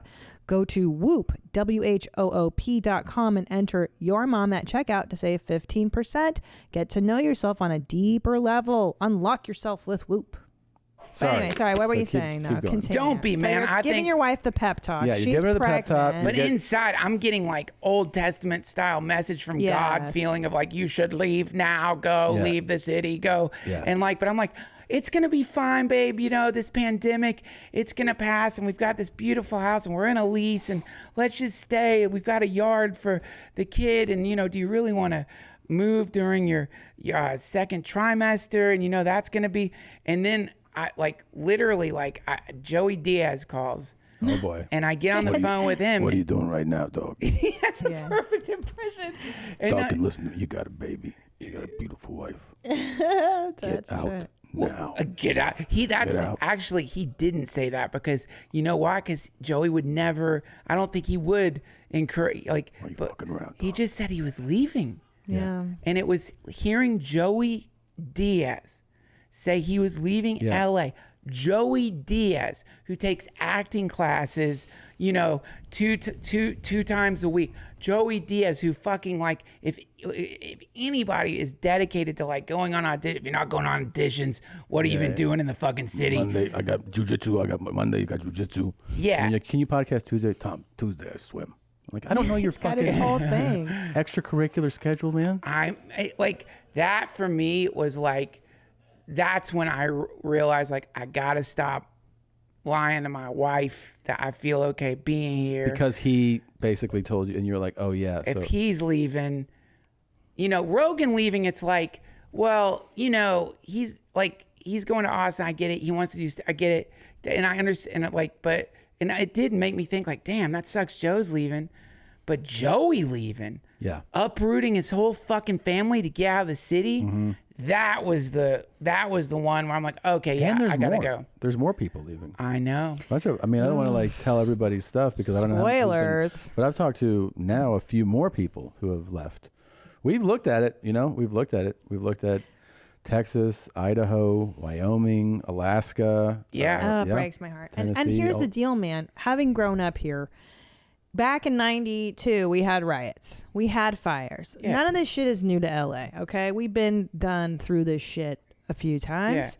The difference now is that it feels like nobody is helping, that you're on your own. You can't call the police because guess what? They can't take people to jail because of COVID. They will just ticket someone for doing some crazy shit. Shit. The homeless are out of fucking control because they can't commit them against their will now because they're allowed to just And we have like live. no mental health care. There's for nothing- a mental health epidemic. Yeah, so I feel as though Yeah. the structure that used to hold the state together is just not there. And like the bad things have always happened in the city, and we always bounced back. Mm-hmm. There was a sense of like, that's all right, man. We're Angelinos. We're gonna get on top of this shit. Yeah. Fuck, we're gonna be fine, bro. Fuck you. There's just no hope. It feels really, and it's on a federal level. It feels a little like what's happening, and then on the state level, State it's like, level. Then also what? you realize that this state went from like being in a real surplus to like shifting into a serious deficit. That's right. And then like the California way of resolving it is like, let's just tax the fuck out of people. And Yep. Let's just print more money, right? That'll Yeah. solve the problem. Well, you know, the whole tax thing, Yeah. if the tax thing was working and we were in some kind of utopia, Yeah. it would be like, well, you know, I'm paying that tax because I'm in a beautiful utopia. Yeah. Right. But, you know, to me, it's like, if you're going to be progressive, go all the fucking way. Right. Don't say you're being progressive just because you're letting people camp out in the streets. It is mental illness, and I think you could say drug addiction is a mental illness. Yeah. But what I think is happening is that we have a lot of people, many of the homeless, and I don't know the statistics, they love drugs. Mm-hmm. They love heroin. Many of them are like medicating themselves because of like, you know, underlying mental conditions. Many of them are just habituated to heroin. So they love drugs. They're doing heroin. And so the city has shelters apparently. But the problem is they won't let them do drugs in the shelters. Mm. So Right. because they're not letting them do drugs in the shelters, many of them will say, I'm not going to the shelters because I'm a heroin addict and I have to shoot up or I get sick. And so to me, it's like, and this is where, you know, the right-wing people would be like, great, so now you're going to give them free heroin and house them. It's like, yes, that's exactly what you're going to do, because the moment that this to me is like one of the, it's not the solution, because there's obviously a deeper problem with systemic racism and all the stuff, classism and high rents and all that stuff. But if you want to look at like the tourniquet solution, like right now, the problem is these people need to be able to do drugs in their apartments that our tax money is paying for those shelters. Yeah. And and stop pretending that these people aren't addicted to heroin, and then follow the models, the European models, which is they have places where people can shoot up safely. Yeah. And they have ways for people to get clean fucking hair. It'll never happen in the United States. That's what I'm saying. Yeah. If you're gonna be progressive, I know. go all the I way. think one of the complaints, though, like if you're in California, you're like, you know, this is like obviously one of the most, you know, it's the highest state income tax in the nation. We're a very taxing state, and you kind of go, is the trade-off though that it is like a utopia where you see that it's beautiful and that these progressive ideas in reality are just functioning in a way that makes you go, well, see what can happen, but that's not the reality. You actually go like, wait a minute, like where are the 40 million residents' tax dollars going? Wow. You know? I mean, where are they going? It's going because they were getting ripped the fuck off. Yeah, I know. It's like, so like clear. what? How is this being managed? We have Silicon Valley and Hollywood, two major fucking industries, and we're broke. Well, How is this even possible? I mean, that also brings about, it's like, it's so insane. A lot of people don't know about federal tax rates for corporations. Like, it's so crazy that we have the headquarters of Facebook. We have the headquarters of Apple, the highest, the most extreme, cash-rich company in the world. The highest tax value of Facebook. You got what else is here? Amazon headquarters. I don't know if they're or the headquarters in Arkansas, but we have Tesla headquarters. Just multi-billion-dollar corporations. What did they pay in taxes last year? Zero. $0. These are companies that deal with trillions of dollars. Trillions. Yeah. But it's designed. The system is designed where it's like, you have a $1 trillion corporation. What do you pay? Well, nothing. That's my benefit. Yeah. What?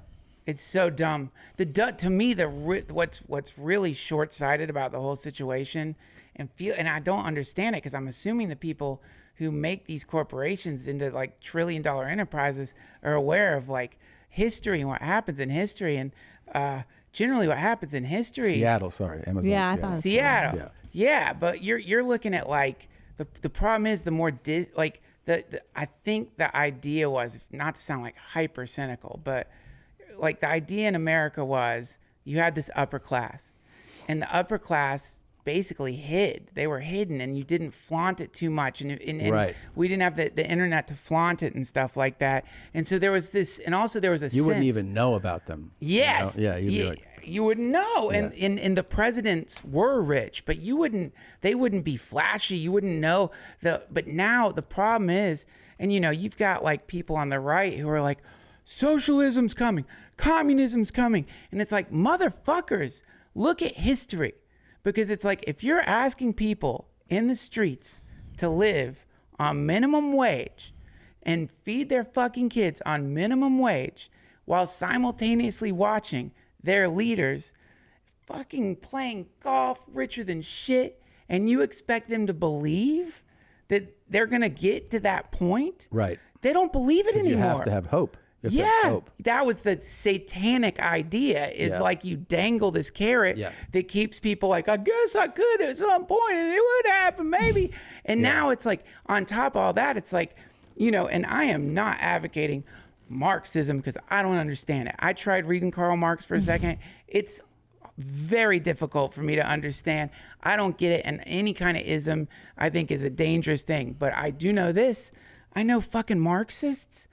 They're smarter than shit, and they're globally organized, and they recognize when stuff starts happening where people recognize the problem in economic disparities, and they take advantage of that on purpose. And it's not like it's a hidden conspiracy. You know, I had a cool little Antifa manual I got in a bookstore in New York, and the first paragraph in the beginning was something on the lines of, "We think it is so funny when people are upset when we break windows, because they don't seem to realize we are trying to overthrow the government of the United States so that there will be Marxism."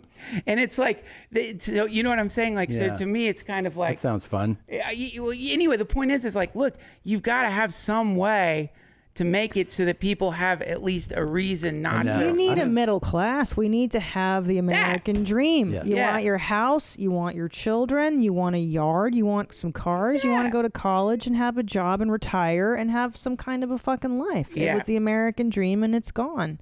That's it. Right now, it's not here. But I think the you know, people say, well, that's gone, so then how do we solve it? And then when people start pushing true socialism, like, because there's socialist ideas within that can function within our society, and then there's like, no, I want like real socialism, right? But the socialist idea, like for instance, universal healthcare, people will be like, that's socialism, right? That's what people will say when someone brings it about.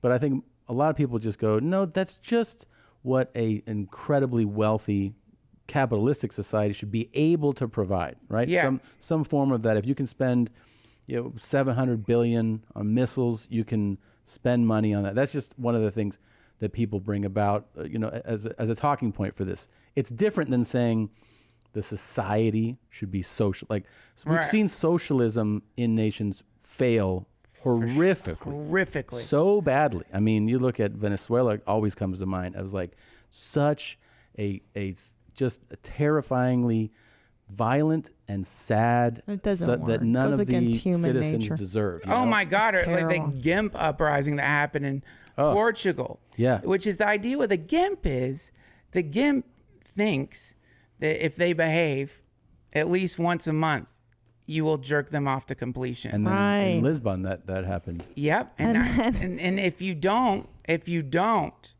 that's where they don't go to the septic tank. Yep. Oh. That's where they go to the knife cabinet. I got you. You know what I mean? I got so, you. and you know, yeah, I mean, as far as like the, you know, you hear again and again, socialism doesn't work. Socialism doesn't work. Yeah. And I think right now, if you look at what's happening, this isn't working either. This is not working right now. Right. No. So then that means that, and also I keep thinking. But it could be saved by the one and only president. He could save it for us. That's what we need is the president to step up and save the world. Yeah, it's gonna happen. That is He'll true. Save our lives. Capable. Well, what is it you always say? You always say it's gonna be a man. If the world's saved, it's gonna be a man. It's gonna be a man. That's right. I'm always saying that. You're right. Yeah, a fucking genius, man. A really like smart guy. Yeah, really, really smart guy. Look, this is the hope right now of the world. Is like, you know, it's like here we have the two people who are clearly the choices of the most intelligent people of the whole nation. Clearly, we're 328 million people to choose from, and we got the two fucking best that we can. The best. The two best guys. And that's where I feel dumb saying the system works, because at least it worked enough. And worked enough in presidential candidates. Look at these two men who are like physically fit. Yep. Who are two men who are like as healthy could be. Yep. The definition of health. Definition of health. Two men who are smart beyond words. Sharp as a razor. Cogent thinkers and speakers. Articulate vocabularies. You can't even dream up the words that these guys come up with. You know? Yeah. That's a very bad thing. I don't even know what that means to this day. We're going to be looking at that, things like that. When they summarize complicated topics, you say, what are we going to do about this situation? We're going to take a look. A lot of things could happen. You're like, holy shit. Wow. Very, broke very that down good for me. things. And, you know, and to me, that is like, I think sometimes I wonder if maybe what I'm experiencing is not so much the beginning of people waking up to the fact that much like other empires, the United States is about to collapse, but people feeling that kind of anxiety from like, you know, it's like when you go to a restaurant, it's like everything on the menu is good. Yeah. And they're like coming up, like, who do you pick? Hits. Yeah. Who do you pick? Who do you pick? Did you hear the hot mic the Trump hot mic before the interview? No. This is real. This is kind of funny. It's silly, but it's just funny. And then can we do some Yeah, of course. Because I feel like Hot that's what's mics- going to help America. Hot mics are always Make fun. America talk so, again. Here we go. A what? Oh, fuck. Uh-oh. I got a pen mark. Anybody have any white? Do you have any white stuff? Yeah, I don't know if that's gonna. It's much better if you just close it. I think White stuff? The way okay if it's closed. You can't see it. Where is it? 3 minutes. Mr. President, we're ready for a mic check, please. Do you see it? You don't see it. Which side is it on here? It's on the right side. It's a real hot mic. I mean, I love a hot mic, dude. I just capturing. Oh, fuck. You hear what is and look, this is the thing. I am voting for Biden. I'm voting blue. I don't like him. I don't want to do it. I feel fucking pissed that I'm forced into the situation. The reason I'm doing it is really basic, and it's just because Trump was like suggesting people should shoot looters, which to me is like, you know, and honest to God, for a second I was like, I don't know, man. Yeah. I don't know who I'm going to vote. For a second I'm like, I don't know, Biden. I don't know. But suddenly you realize, like, you motherfucker, you're like, and he's doing like accidental like tweets where it happens to say like the SS and shit in there, and he's doing dog whistles and shit, and it's basically it's like you're He's a maniac, you're gonna force me into this shit fucking binary. But that being said, and because no matter what, you get attacked for saying anything these days. But that being said, if you don't think that guy would be fun to do cocaine with, Trump, Trump. You're right about that. Now that is a positive thing to say about the president. He would be a fun blast guy. to do blow with, and like to just like you and you would get into like To go to a bad strip club with him would That'd be be fun. a fun. Night. It would be fun, a fun. fun. And then like as we left, if he was like, "You think I should be president?" I'd be like, "Nah, man, that's fucking crazy. Yeah, you're a fucking psycho." Exactly. Right. Exactly. But I want to do this again. Let's go out next Saturday. Yeah. That's what you hear in that hot mic is like a person who's definitely a joy to do blow with, and to like, you know, just like, and you're probably gonna get arrested with him. He's the kind of guy you're probably gonna get arrested. Do you have any white stuff? Any white stuff? Even Melania, I think, is kind of cool. I'd hang out with Melania. She's supposed to be a fucking nightmare. Is she really? Is she really? Is she a cunt? Oh, really? no. She's a psycho, of course. I didn't know. I mean, I Of figured course. she just keeps quiet because she's got the language Dude, she barrier. knows- People shitting on her all the She time. knows how to play this game. She's not as simple as people think, for sure. Wow. Yeah, I mean, you know, Melania? oh yeah, man. I mean, come on. When he was elected, they never expected to win. They never expected to win. The polls, I the gotta whole take team, a squirt. they never Can you expected to hold on? win. You guys chat. I'll be right back. Okay. And you know, the reason she stayed back in New York when he moved to D.C. was to renegotiate the prenup. Like, she's not a dummy. Wow. No, she had a strong prenup. She's like, "You want me to be a first lady now?" That's not part of our arrangement.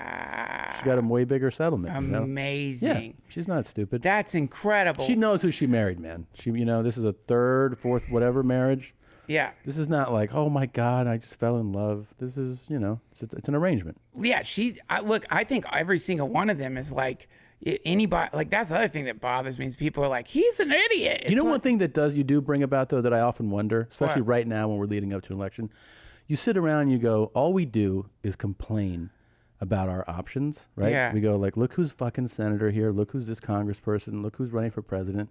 And you go, and then you have all these voices of like people smarter than us, more in tune with what's going on. They know everything. And you're like, hey, why don't you fucking take care of things? Why don't you run? Yeah. Like, why are the options just these narcissistic egomaniacs? And how about one of these really compassionate, ridiculously intelligent, dialed in people who's like a professor or whatever your background is, and you're in why don't you fucking run? And they're like, well, you know, I'll just talk about the people. But you can actually do something, but none of those people ever do. They just sit around and they go like, everybody sucks. And I you're don't like, know, okay. man. And like, also the other thing I think about is like, as I am like getting stoned and bitching about the government, I think to myself, dear God, what a shit job that is. No matter what you do, everyone hates you. No matter what you do, you're going to get people killed.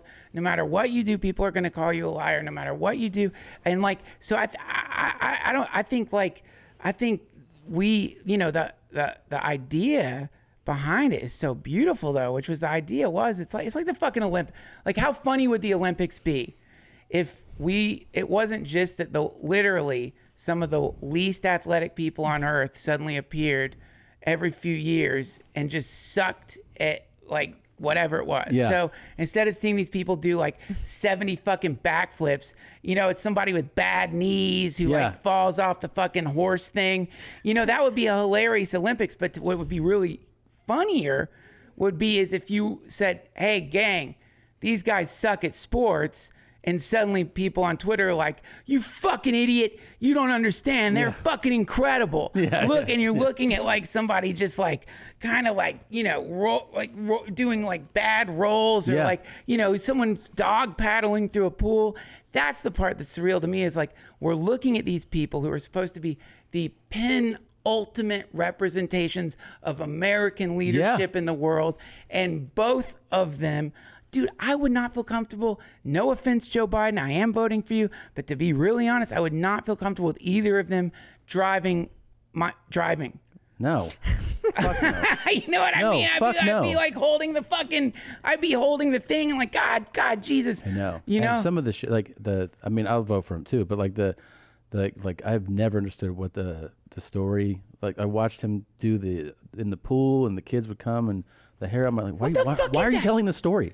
What is this about, man? They're really trying to make him not be an entitled white guy, which is really fun to watch because they're like, no, he's had a lot of tragedy. He's one of you. And it's like, yeah, right. I don't care. I just feel like that they're really like, it's crazy when you think about it because like if you bring up the Olympics, what you do is you go, I want to be an Olympian. And you have to pass all these benchmarks where they go, you're not good enough. You're not good enough. You know, until you finally are just the most elite. And then you're in the Olympics. If you want to run for office, you just go like, I want to run for office. Yeah. And then if people vote, then you're in. Yeah. It's crazy. That's right. You don't have to jump over any threshold. You just get to go like, I want to do it. That's the problem with democracy is that the general public votes. Okay. Now, when you think about it in a comedy context, I'm all about the philosopher king. Aristotle believed we should raise a philosopher king outside of society from their birth so that they were not manipulated by human dramas and wealth and they weren't greedy. The point being, think about comedians.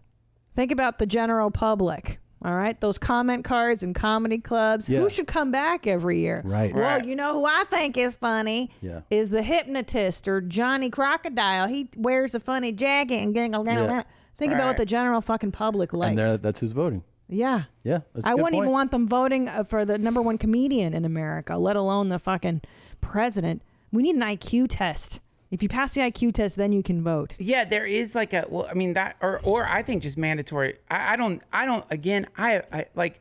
And we need to segregate again. Like, what about? Yes. What the fuck? Well, just hear me out. Wait a minute. Wait, no. I'm saying like just every neighborhood has a place to go. No, that's supposed to be so sad if you made What are you talking about? You're one of us. It's cool, man. No, I'm not. Yeah, stay. No, I'm not.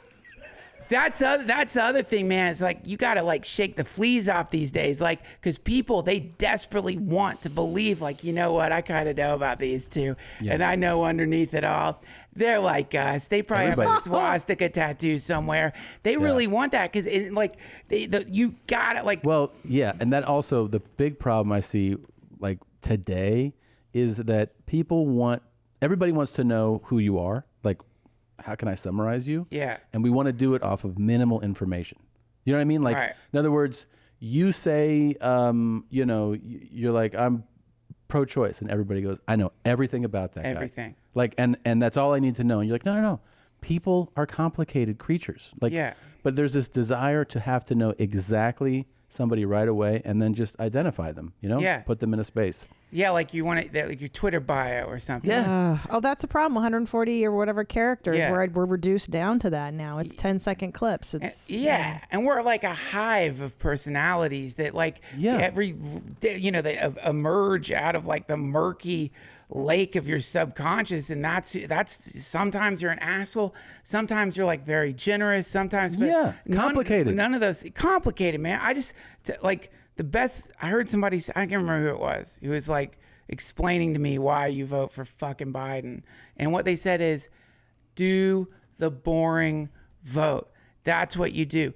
Boring. It's boring. Well, we need boring right now. Yeah. We need a palate exactly. cleanser Yeah. for 4 years. A lot of people were bored after Obama. Oh my God. And we took this fucking crystal meth right to the fucking eyeball. Yeah, and we like it's did. been, and I think a lot of people are like, you know what? I kind of want to chill out for a second. Yeah. I just want to cool these. It fucking is like breaks. dating. Like after you date the wild guy, the Yeah. Tony Johns, That's you're it. like, I just need a fucking boring guy. He's gonna stay Just home. a guy with health insurance. That's Yeah. all That's I all want. I want. That's all I want. Yeah, that's it, man. Yeah. And it's just like that guy, Biden, who the fuck knows? But the other way, and again, this is like in the same way, like I don't trust vaccines, but I get my kid vaccinated. And the reason I do that is because I didn't go to fucking medical school, but my pediatrician, who I pay a lot of money, Yeah. did. Yes. So when he says they work and it's safe, she rather, I'm sorry. God damn it. I'm such an Duncan. asshole. I'm By the sorry. way, just that alone, just what you're saying right now, which is medically sound, normal, straightforward, that is now a polarizing thing. Well, to say. first of all, you Yeah. gendered somebody. That doesn't exist. And know, science isn't real either. As you know. put on your Instagram, the conspiracy, the heat scam. heat scam. No, that's different.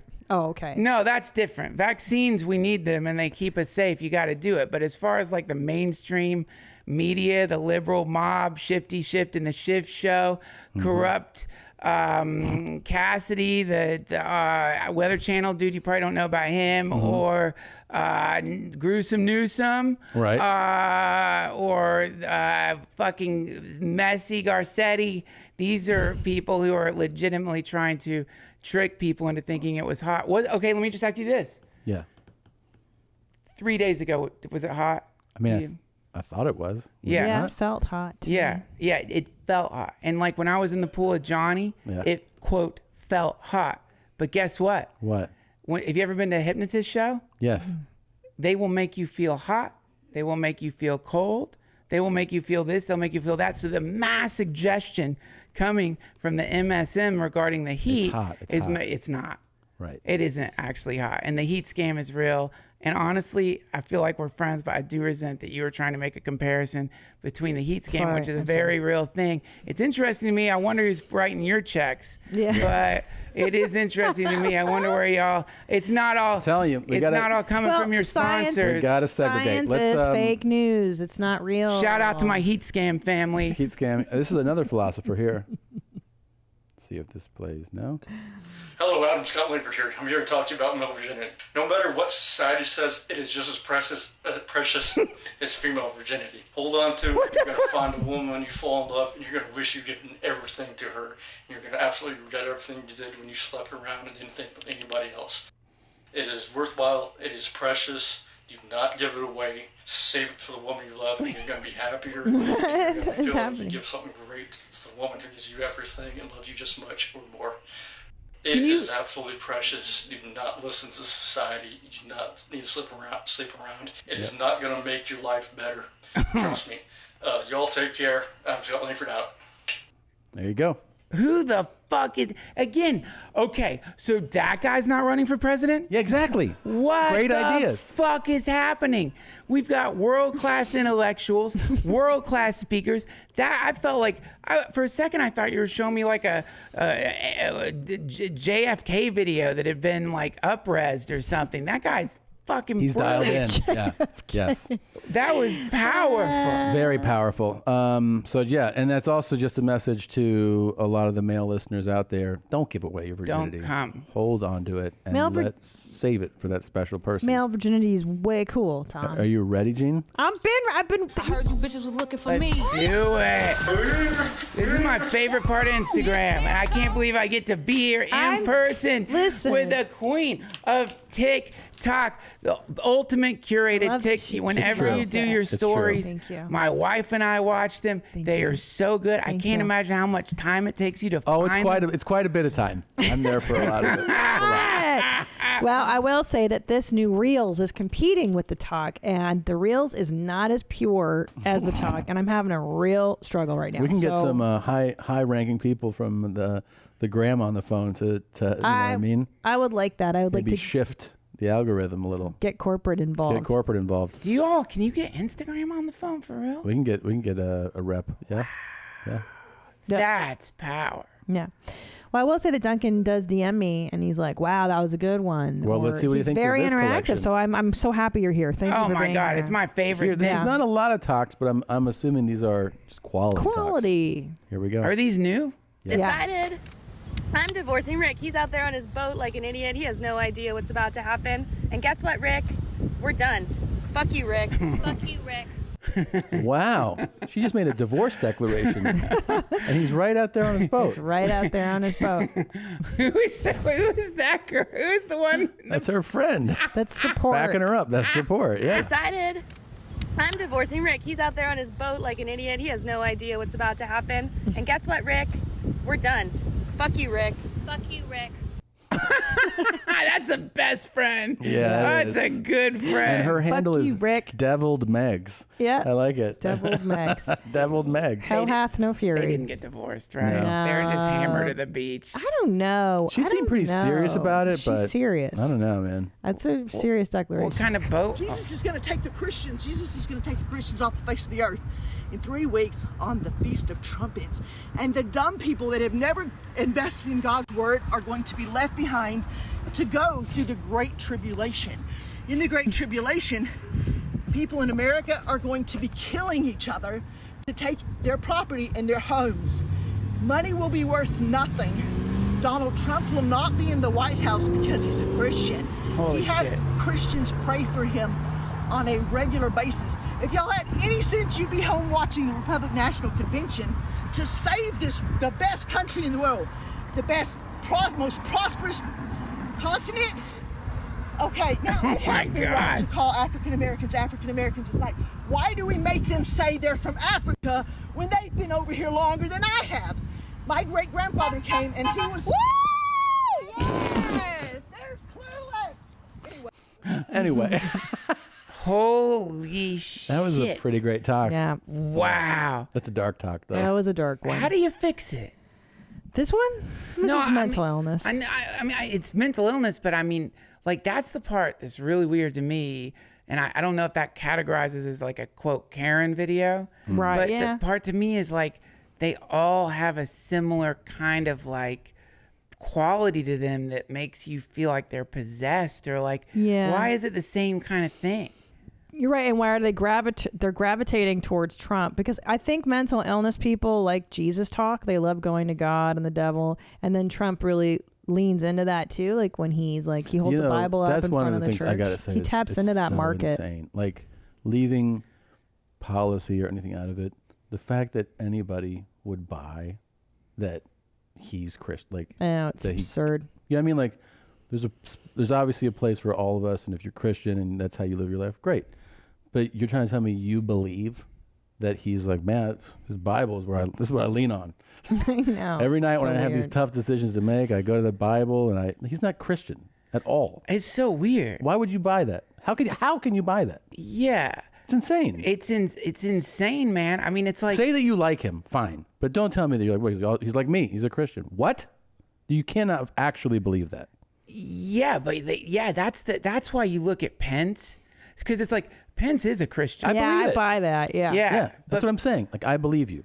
You're a Christian. Also, like if you're a Christian like Pence is, you really do believe in the Antichrist or the Great Dragon. Yes. And so to watch Pence, he believes the earth's going to open up and bad people will fall into it. but also I think Pence, like underneath the thing where he has to act like he likes the president. Oh, it's got to be so tough. There's a little Jesus who's like, you're standing next to the Antichrist.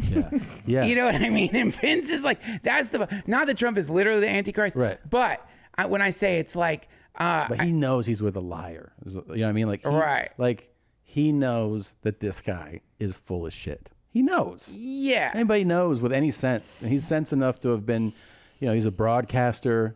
He's a governor of us. Like he has enough sense to know that, like, this guy's full of shit on another He's level. got it. So he's got to be like, he always has that that look on his face where he's like, Well, he's a it's gonna be a good fart if I could just push a little harder.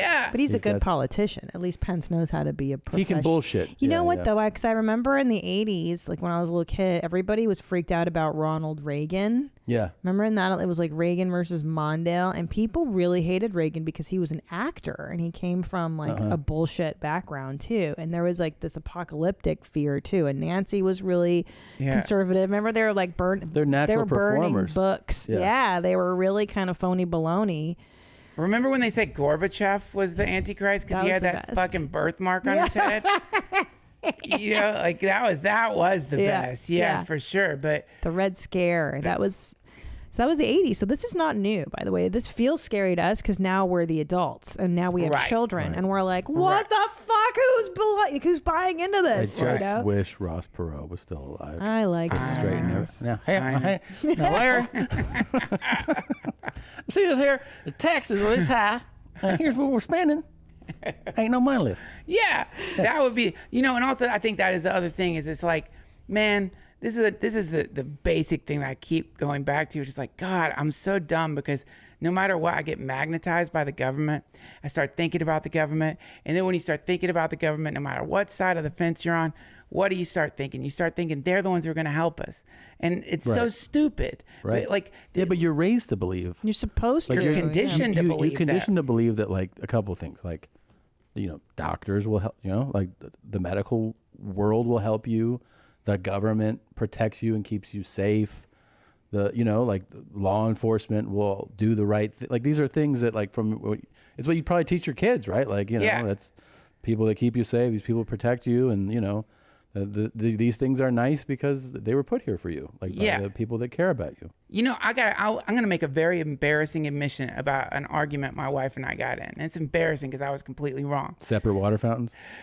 I don't know. I don't know where you're going. I don't know where you're going. I don't know where you're going. Honestly, I haven't been listening to podcasts lately. It's Jesus I'm Christ, guessing where you're man. going. Look, man, we gotta I'm guessing talk. where you're going. No, it's not segregation. Okay, I'm no. sorry. I'm sorry. Jesus, man. I'm sorry. Okay, I go wanna ahead. talk. Go ahead. This is like an embarrassing thing to admit. It's embarrassing, but like, my wife has like been like making like Instacart orders for us, right? Mm-hmm.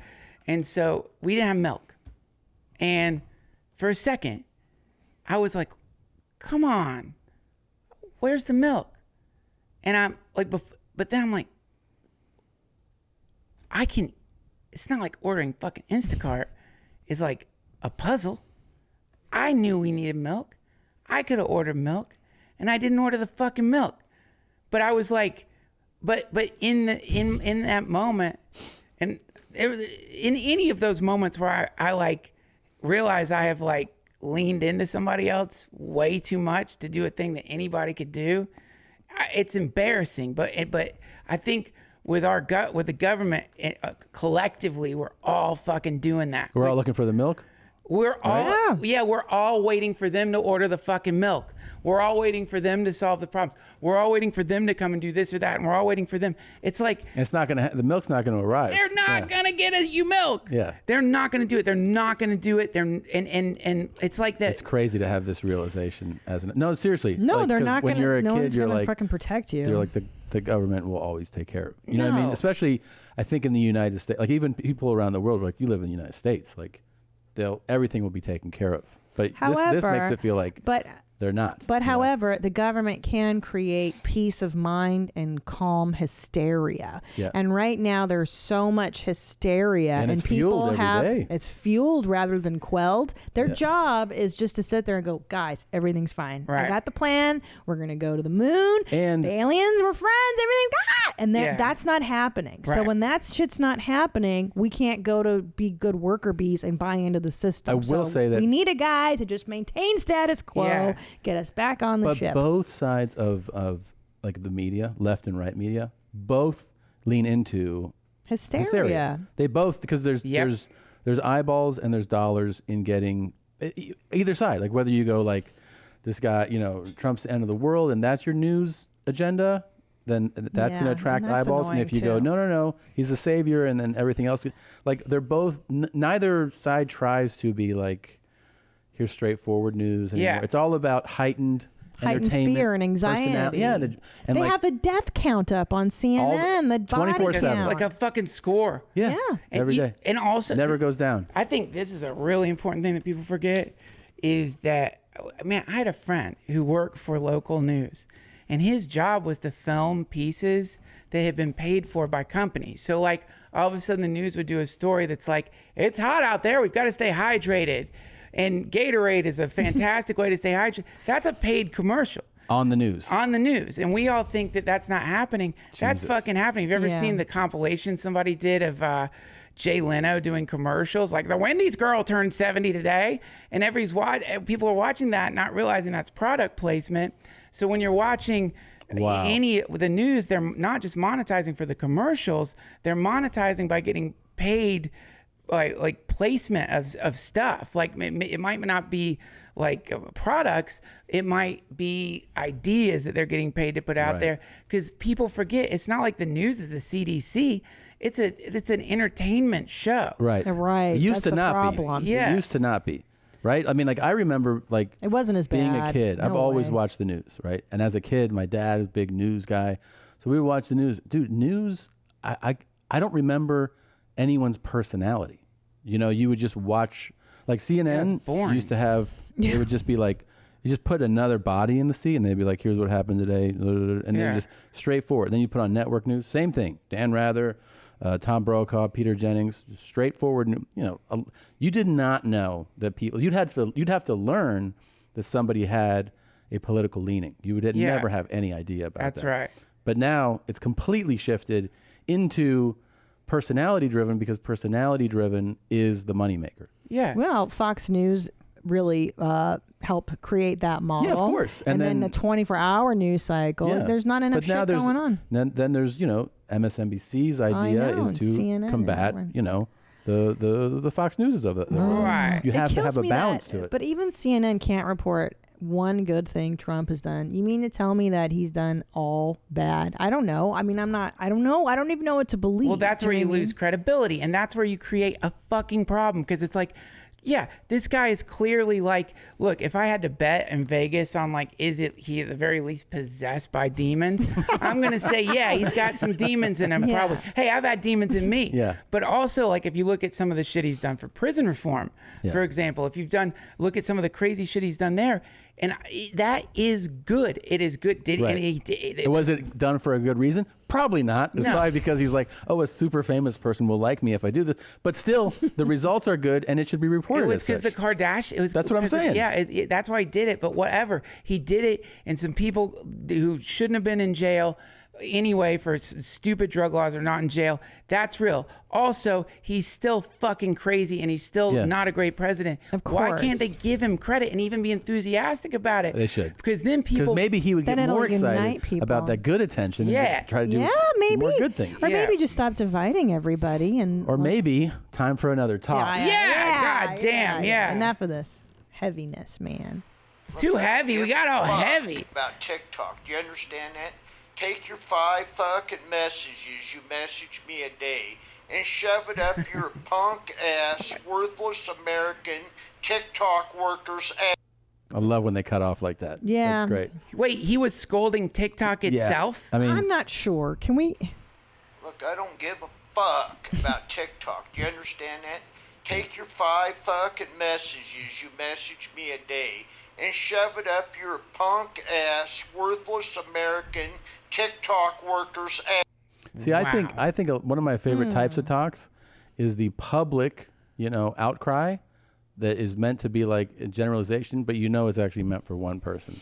Like this is just a message for Kyle, but he's just like, I'm just gonna be like, fuck everybody and fuck your. I mean, your 5 messages a day are probably from one guy. You can get know? messages on TikTok? I think Yes, what you can. he's referring to is the actual app being like, "Hey, Steve, someone liked your talk," and he's internalizing that and personalizing that versus just like the spam message. He's basically yelling at spam messages. But you can message people. You can send. Yes, and you can direct message. But my inclination is that he doesn't know how to check the instant the direct Sure. message. I'm guessing they're just sending him those spam emails, and it's aggravating. He wishes he could unsubscribe from TikTok's unsolicited messages. Wow. Yeah, he doesn't know how to unsubscribe. It happens a lot. People get upset, man. That is I have a very serious question for white people. Please do not cancel me. I don't have enough followers for that. And I'm not trying to make my life hard. This is a genuine question. There is no malice. I'm not here to make fun of nobody. I just have a genuine question. And I guess this is also for like black people who don't live in the South as well. So my entire life, I have noticed, and black people that I come into contact with have noticed, that there is a very distinct smell to white people whenever they're wet. I can't describe to you what the smell is just because, like, that's what it's called, wet white people. Like, peaches smell like peaches, pomegranate smells like pomegranate, wet white people smell like wet white people. So, my question is, for white people, I know. do black people have a specific smell to us whenever we're wet? And then for black people who don't live in the South, do the white people by you, when they're wet, have a specific smell? Wow. I'm just curious because I've noticed it my entire life. I am finally comfortable and have the space to ask a bunch of people this question and get a consensus. I need to know. He was very authentic. No, I believe it is real, and I'm very, like I said, I'm very encouraging and proud of him to just ask a legit question. Yeah. And what do you think, Duncan? Do we smell when we're wet? I stink all the time these days, wet or dry.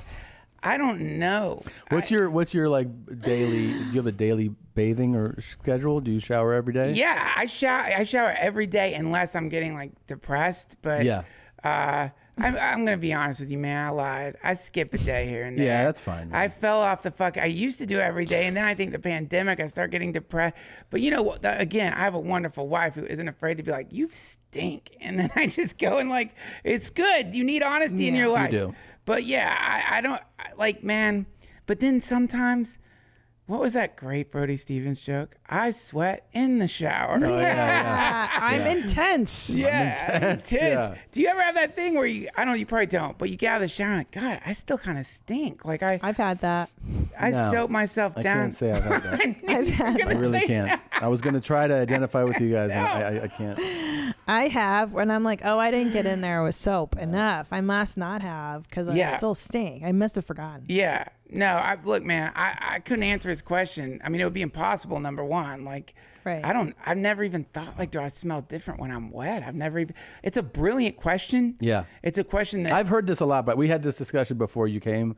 We brought in Ennie, who works here, who's black, and he said that this is a very, I've heard it as well outside of this clip, black Americans saying that white people smell like wet dogs. Yeah, I've heard that. Wet dogs. Yeah, but I think Ennie's right. I have relatives that are very smelly who don't bathe. I think it's more a thing in communities where maybe they're not exposed to white people as often. In other words, day-to-day interactions aren't as frequent. So when you do encounter somebody that's of you know what I mean, like groups that like stay together, and then they encounter someone new, you go, oh my God, it's like. You go to like we were talking about, like Korean food, right? It has a very distinct. If you go to Korea, they smell like garlic. But even if you go to like a Korean restaurant here that's like hardcore in K-Town, and you walk in and you're like you're the white guy there, man, like the restaurant smells different. People are like, I think this is more like maybe less interaction, but there's definitely a thing I've heard of white people smelling like wet dogs. I just keep thinking of the study to figure this out, like how you would have to engineer the study. This is a great. I would fund this. I would fund this. You get a random sample of black people, because we're talking about one person's subjective like experience. We don't know what his. You have to get a lot of people actually. Yeah. Then you're gonna have to get white people, and you're gonna have to get them wet. But then you're not just gonna have to get them wet. You're going to have to get them wet at different times of the day, and also have them walk by the black people and be like, what do you guys smell? I don't think you could, the walk, you couldn't even do the walk. No. Because then they might be able to identify from the sound of the walking, because you're going to also have to have a mix of wet black people, all ethnicities like, going by. Smell? Yeah. And then like see if a control they can, group. A control group. Right. Yeah, to identify. If there is a really wealthy viewer or listener right now and you're thinking of putting your money into something worthwhile, I think it's the wet person smell study. For sure. Yeah. 'Cause this is the other problem with like these days with science. Everybody wants to build a time machine or figure out some. This is just, is it useful? Yeah. No. But does it add knowledge to humanity? Yes. Absolutely. Yes. And when you see somebody like that, that's Galileo. You're looking at somebody and somebody told me it's the question that's important. Yes, Heidegger. Yeah. The forming of the question. Yeah. Heidegger. Very important. Exactly. And that is a brilliant It's a good question. It really is. I mean, I would love for this to be studied more. I really would.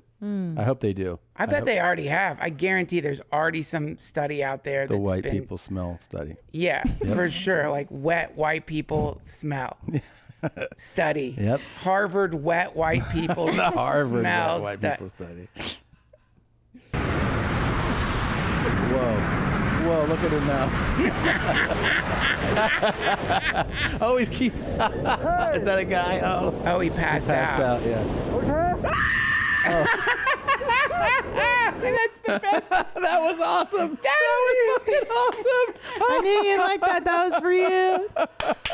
That was great. You know what that like is? that. That's when you do enough mushrooms to completely dissolve your identity so that you're not freaking out, and then you come back enough Wow. so that you have an identity and you freak out You because freak you out. realize you're human. That was beautiful. That was awesome. Let's watch it again. Oh, he's like, stay awake. Stay awake. Oh, Gone. Communing with the angels. Hey! I've become one with everything. Okay? I'm human! The sheer terror gets me every time.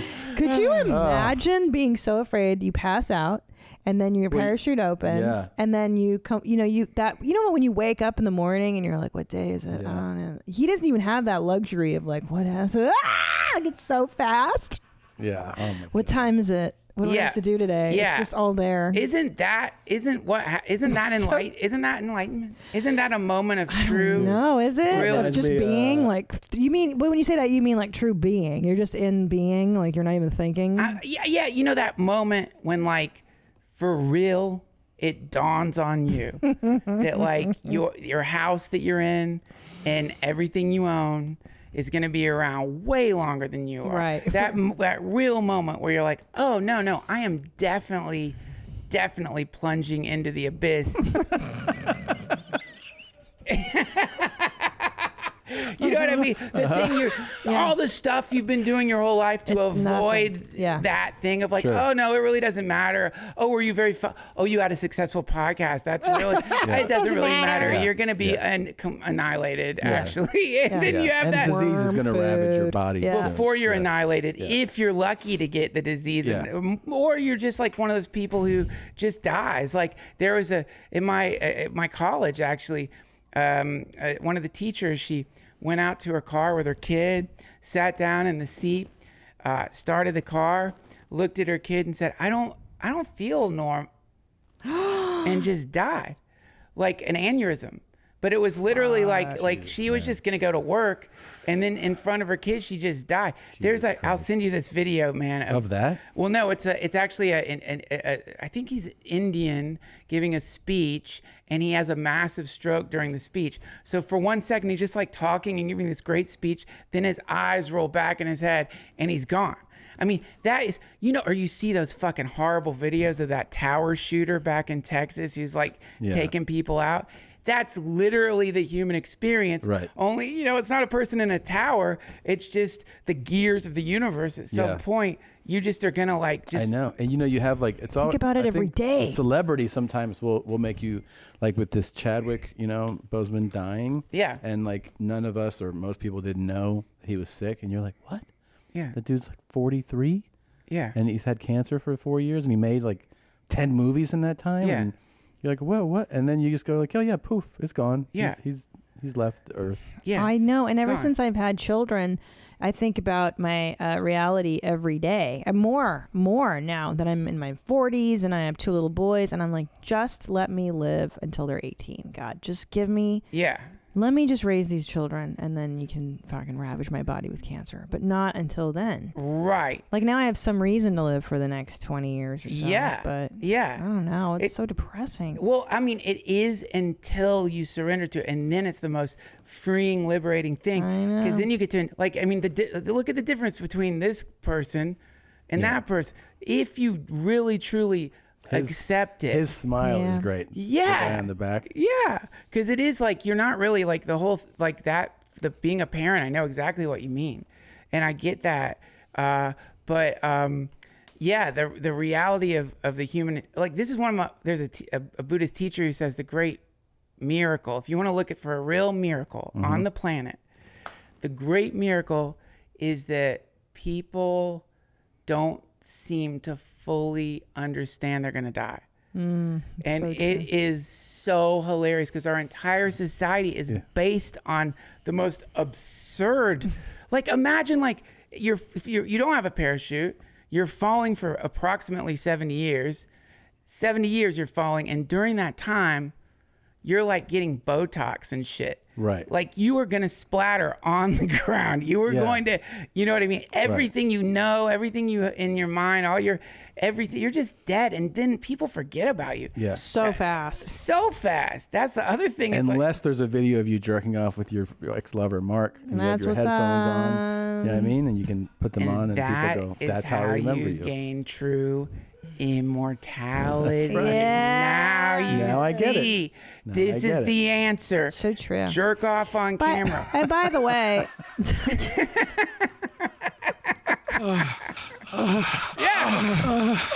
the sound of realization. I don't want you to feel bad about your Instacart revelation because my husband had a similar one when he was like, there's no Diet Cokes. And I was like, there's this app on the phone called Instacart, and you can put the Diet Coke in the Instacart, and then next groceries, I'll order that.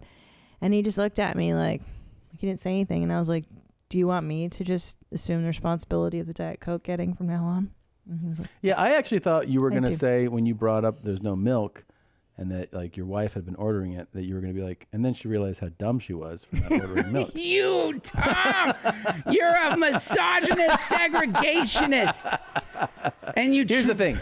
We are being infected by Islamic ideas that are not in line with what we believe here in this nation. Duncan's the one that enlightened me to it.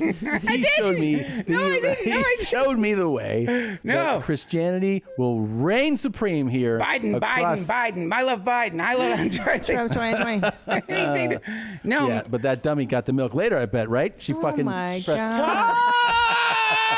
the world Let's watch one more screen. I thought This is so great. Because I had a fantasy here. I really did. This is so great. Wake up. Wake up, dummy. See, I really fantasized that I should train to be a skydiving instructor, and my whole thing would be to just strap people on and just lean in there and be like, I don't think the chute's going to open. And when they're like, what the fuck? And I'm like, I got you. Just see them in panic the whole time. That's a real panic. That would be fun because you free fall for a minute. Yeah, You'd be this like, thing's oh my not God, opening. I'm And gonna they're like, what the fuck? There's a video of it. You've probably seen that. There's always a video. Have you seen that crazy slingshot thing? Like, it's like, I think it's like a county fair ride. Yeah. And right before they launch the people, the guy's like, hey man, your seatbelt's off. And like launch. So like the you know what I mean? Like The guy just goes flying? Yeah, he didn't. His seatbelt was on. He was just fucking with it. Oh, just fun. Oh, yeah, but oh. the guy like lost his shit.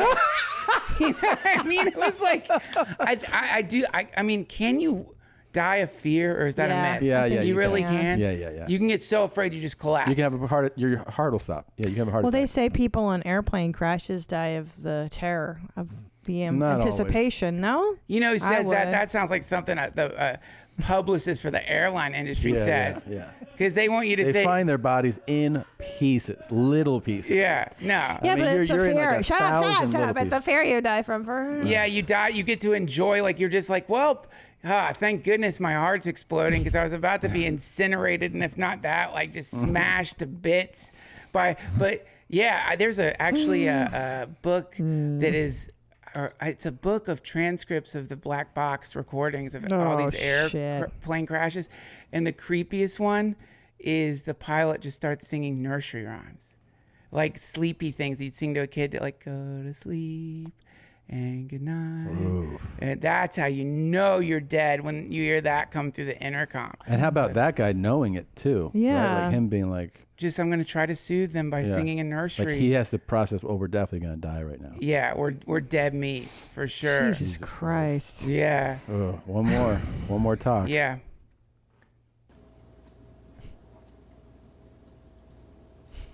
Don't fucking do that shit, bro. You're wrong. Eat banana. No. Don't eat it like that. Don't eat it like that again.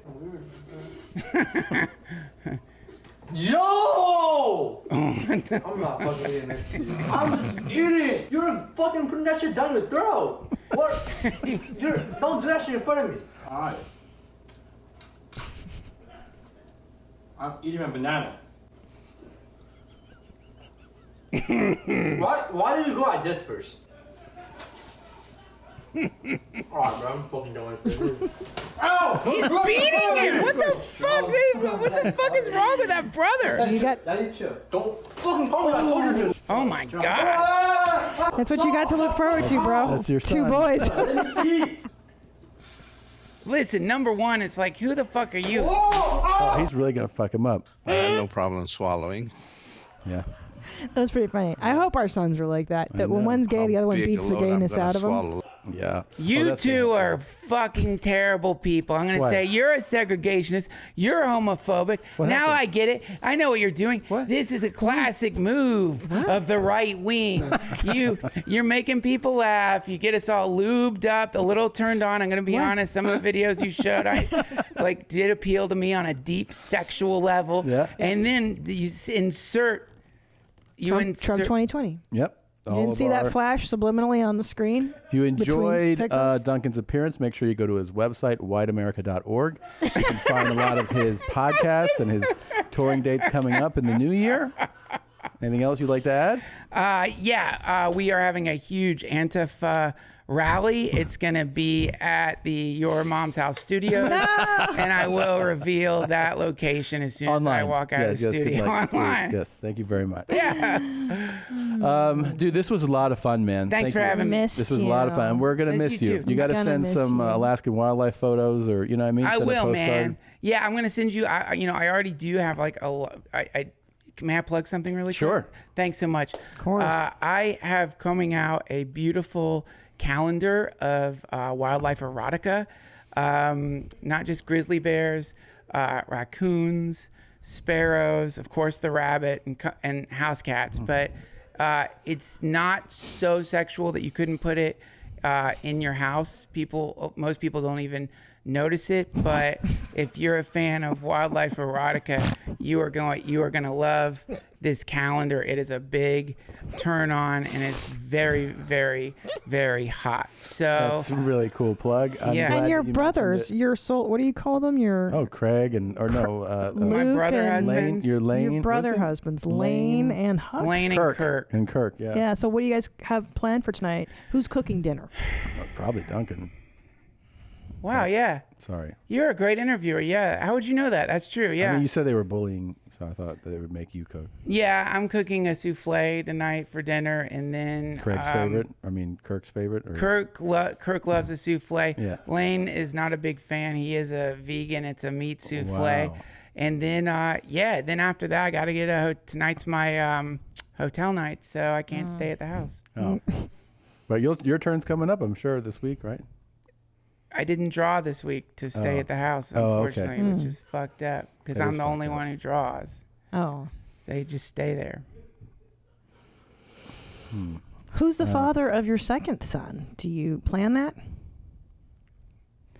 You know, the thing about it is like, who's any of our fathers? Is to me, like, Right. when I think about that, it's like, where are you going to say, like, oh, so you're the father or that's the father? I mean, the earth is the mother. And Right. you know what I mean? So who am I to assign Could be an fatherhood asteroid as to the father or something. Yeah. Y'all are kind of like my parents in a way, and a lot of Sure. people's parents. So in that way, you know, can't ask the question anymore because he does punch me in the chest when I ask it. Yeah, so that's gotta hurt. Yeah. It actually, my sternum has ruptured twice now. So Wow. Didn't ask. So Yeah. you didn't see me ask. So please leave me alone. I gotta tell you, I don't see you a lot, but I am gonna miss you. It's sad. Thanks, man. I'm gonna miss y'all too. I'm gonna miss seeing you at the store. We'll see each other again. It's okay. I think ultimately what's happening will be good for everybody. Just because centralization is, being in a city that maybe isn't that healthy. Yeah. It's good to go, and maybe LA will get inspired when it starts realizing that people are splitting to fix some of the problems they need to fix. Yeah, and I was looking at actually doing a date in Anchorage, so maybe I'll run into you. That'd be cool. Yeah, come on up. I think it's going to be beautiful. I'm really looking forward to it. And again, it's called Wildlife Wild Year. Mm-hmm. And if you use offer code, offer code. I hope that's not cheesy. That's fine. That's fine. If you use offer code Your Mom's House, you will get 10% off a signed Wildlife Erotica calendar. That's really cool. That's great. Thanks. Our closing song is Ed Asner by Skin Tight. Anything else, Gene? You want to say No, bye? I'm so happy to see you, Duncan. And happy to see you, best too. of luck to you in Alaska. Thank you. And you will have a place in Alaska. Thank you. Love that. so much. Bye, Love guys. it. We'll see you next week. I have no problem swallowing. I'd stop for a minute and I'd put a big figgy on your inner thigh there and just suck on that, just suck on that. It's in red and let you remember me after I'm gone. You just turn over and I would play with your cheeks. I would rub your cheeks and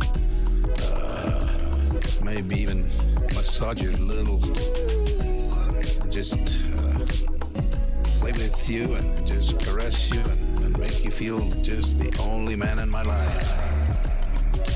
Well, it's normal size. It's not that big.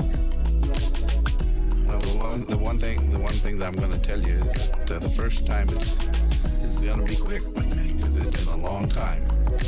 Okay, you come. Let me see how much you come. Let me see all that come. How big a load I'm gonna swallow. Let's see how big I need it. I need it right now. I need it right now. Okay. Okay, give it to me now. Give it to me now. Give it to me now. I need it. I need it. I need it. I need it. Give it to me. Give it to me. Come on, Mark. Don't be stingy. Don't be stingy. Come on. Come on. Don't be stingy. Come on, Mark. Come on. Show me that you like me. Show me that you like me. Come on.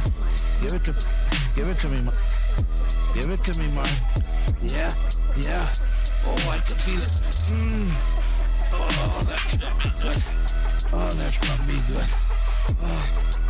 Oh, damn. You bet I'm coming up in May. Hi, thank you for watching that episode of Your Mom's House. I really appreciate it. If you want to see more, you can click on any of these videos in this general area. And also, if you haven't subscribed, please do. It helps feed our cats. Don't have any cats.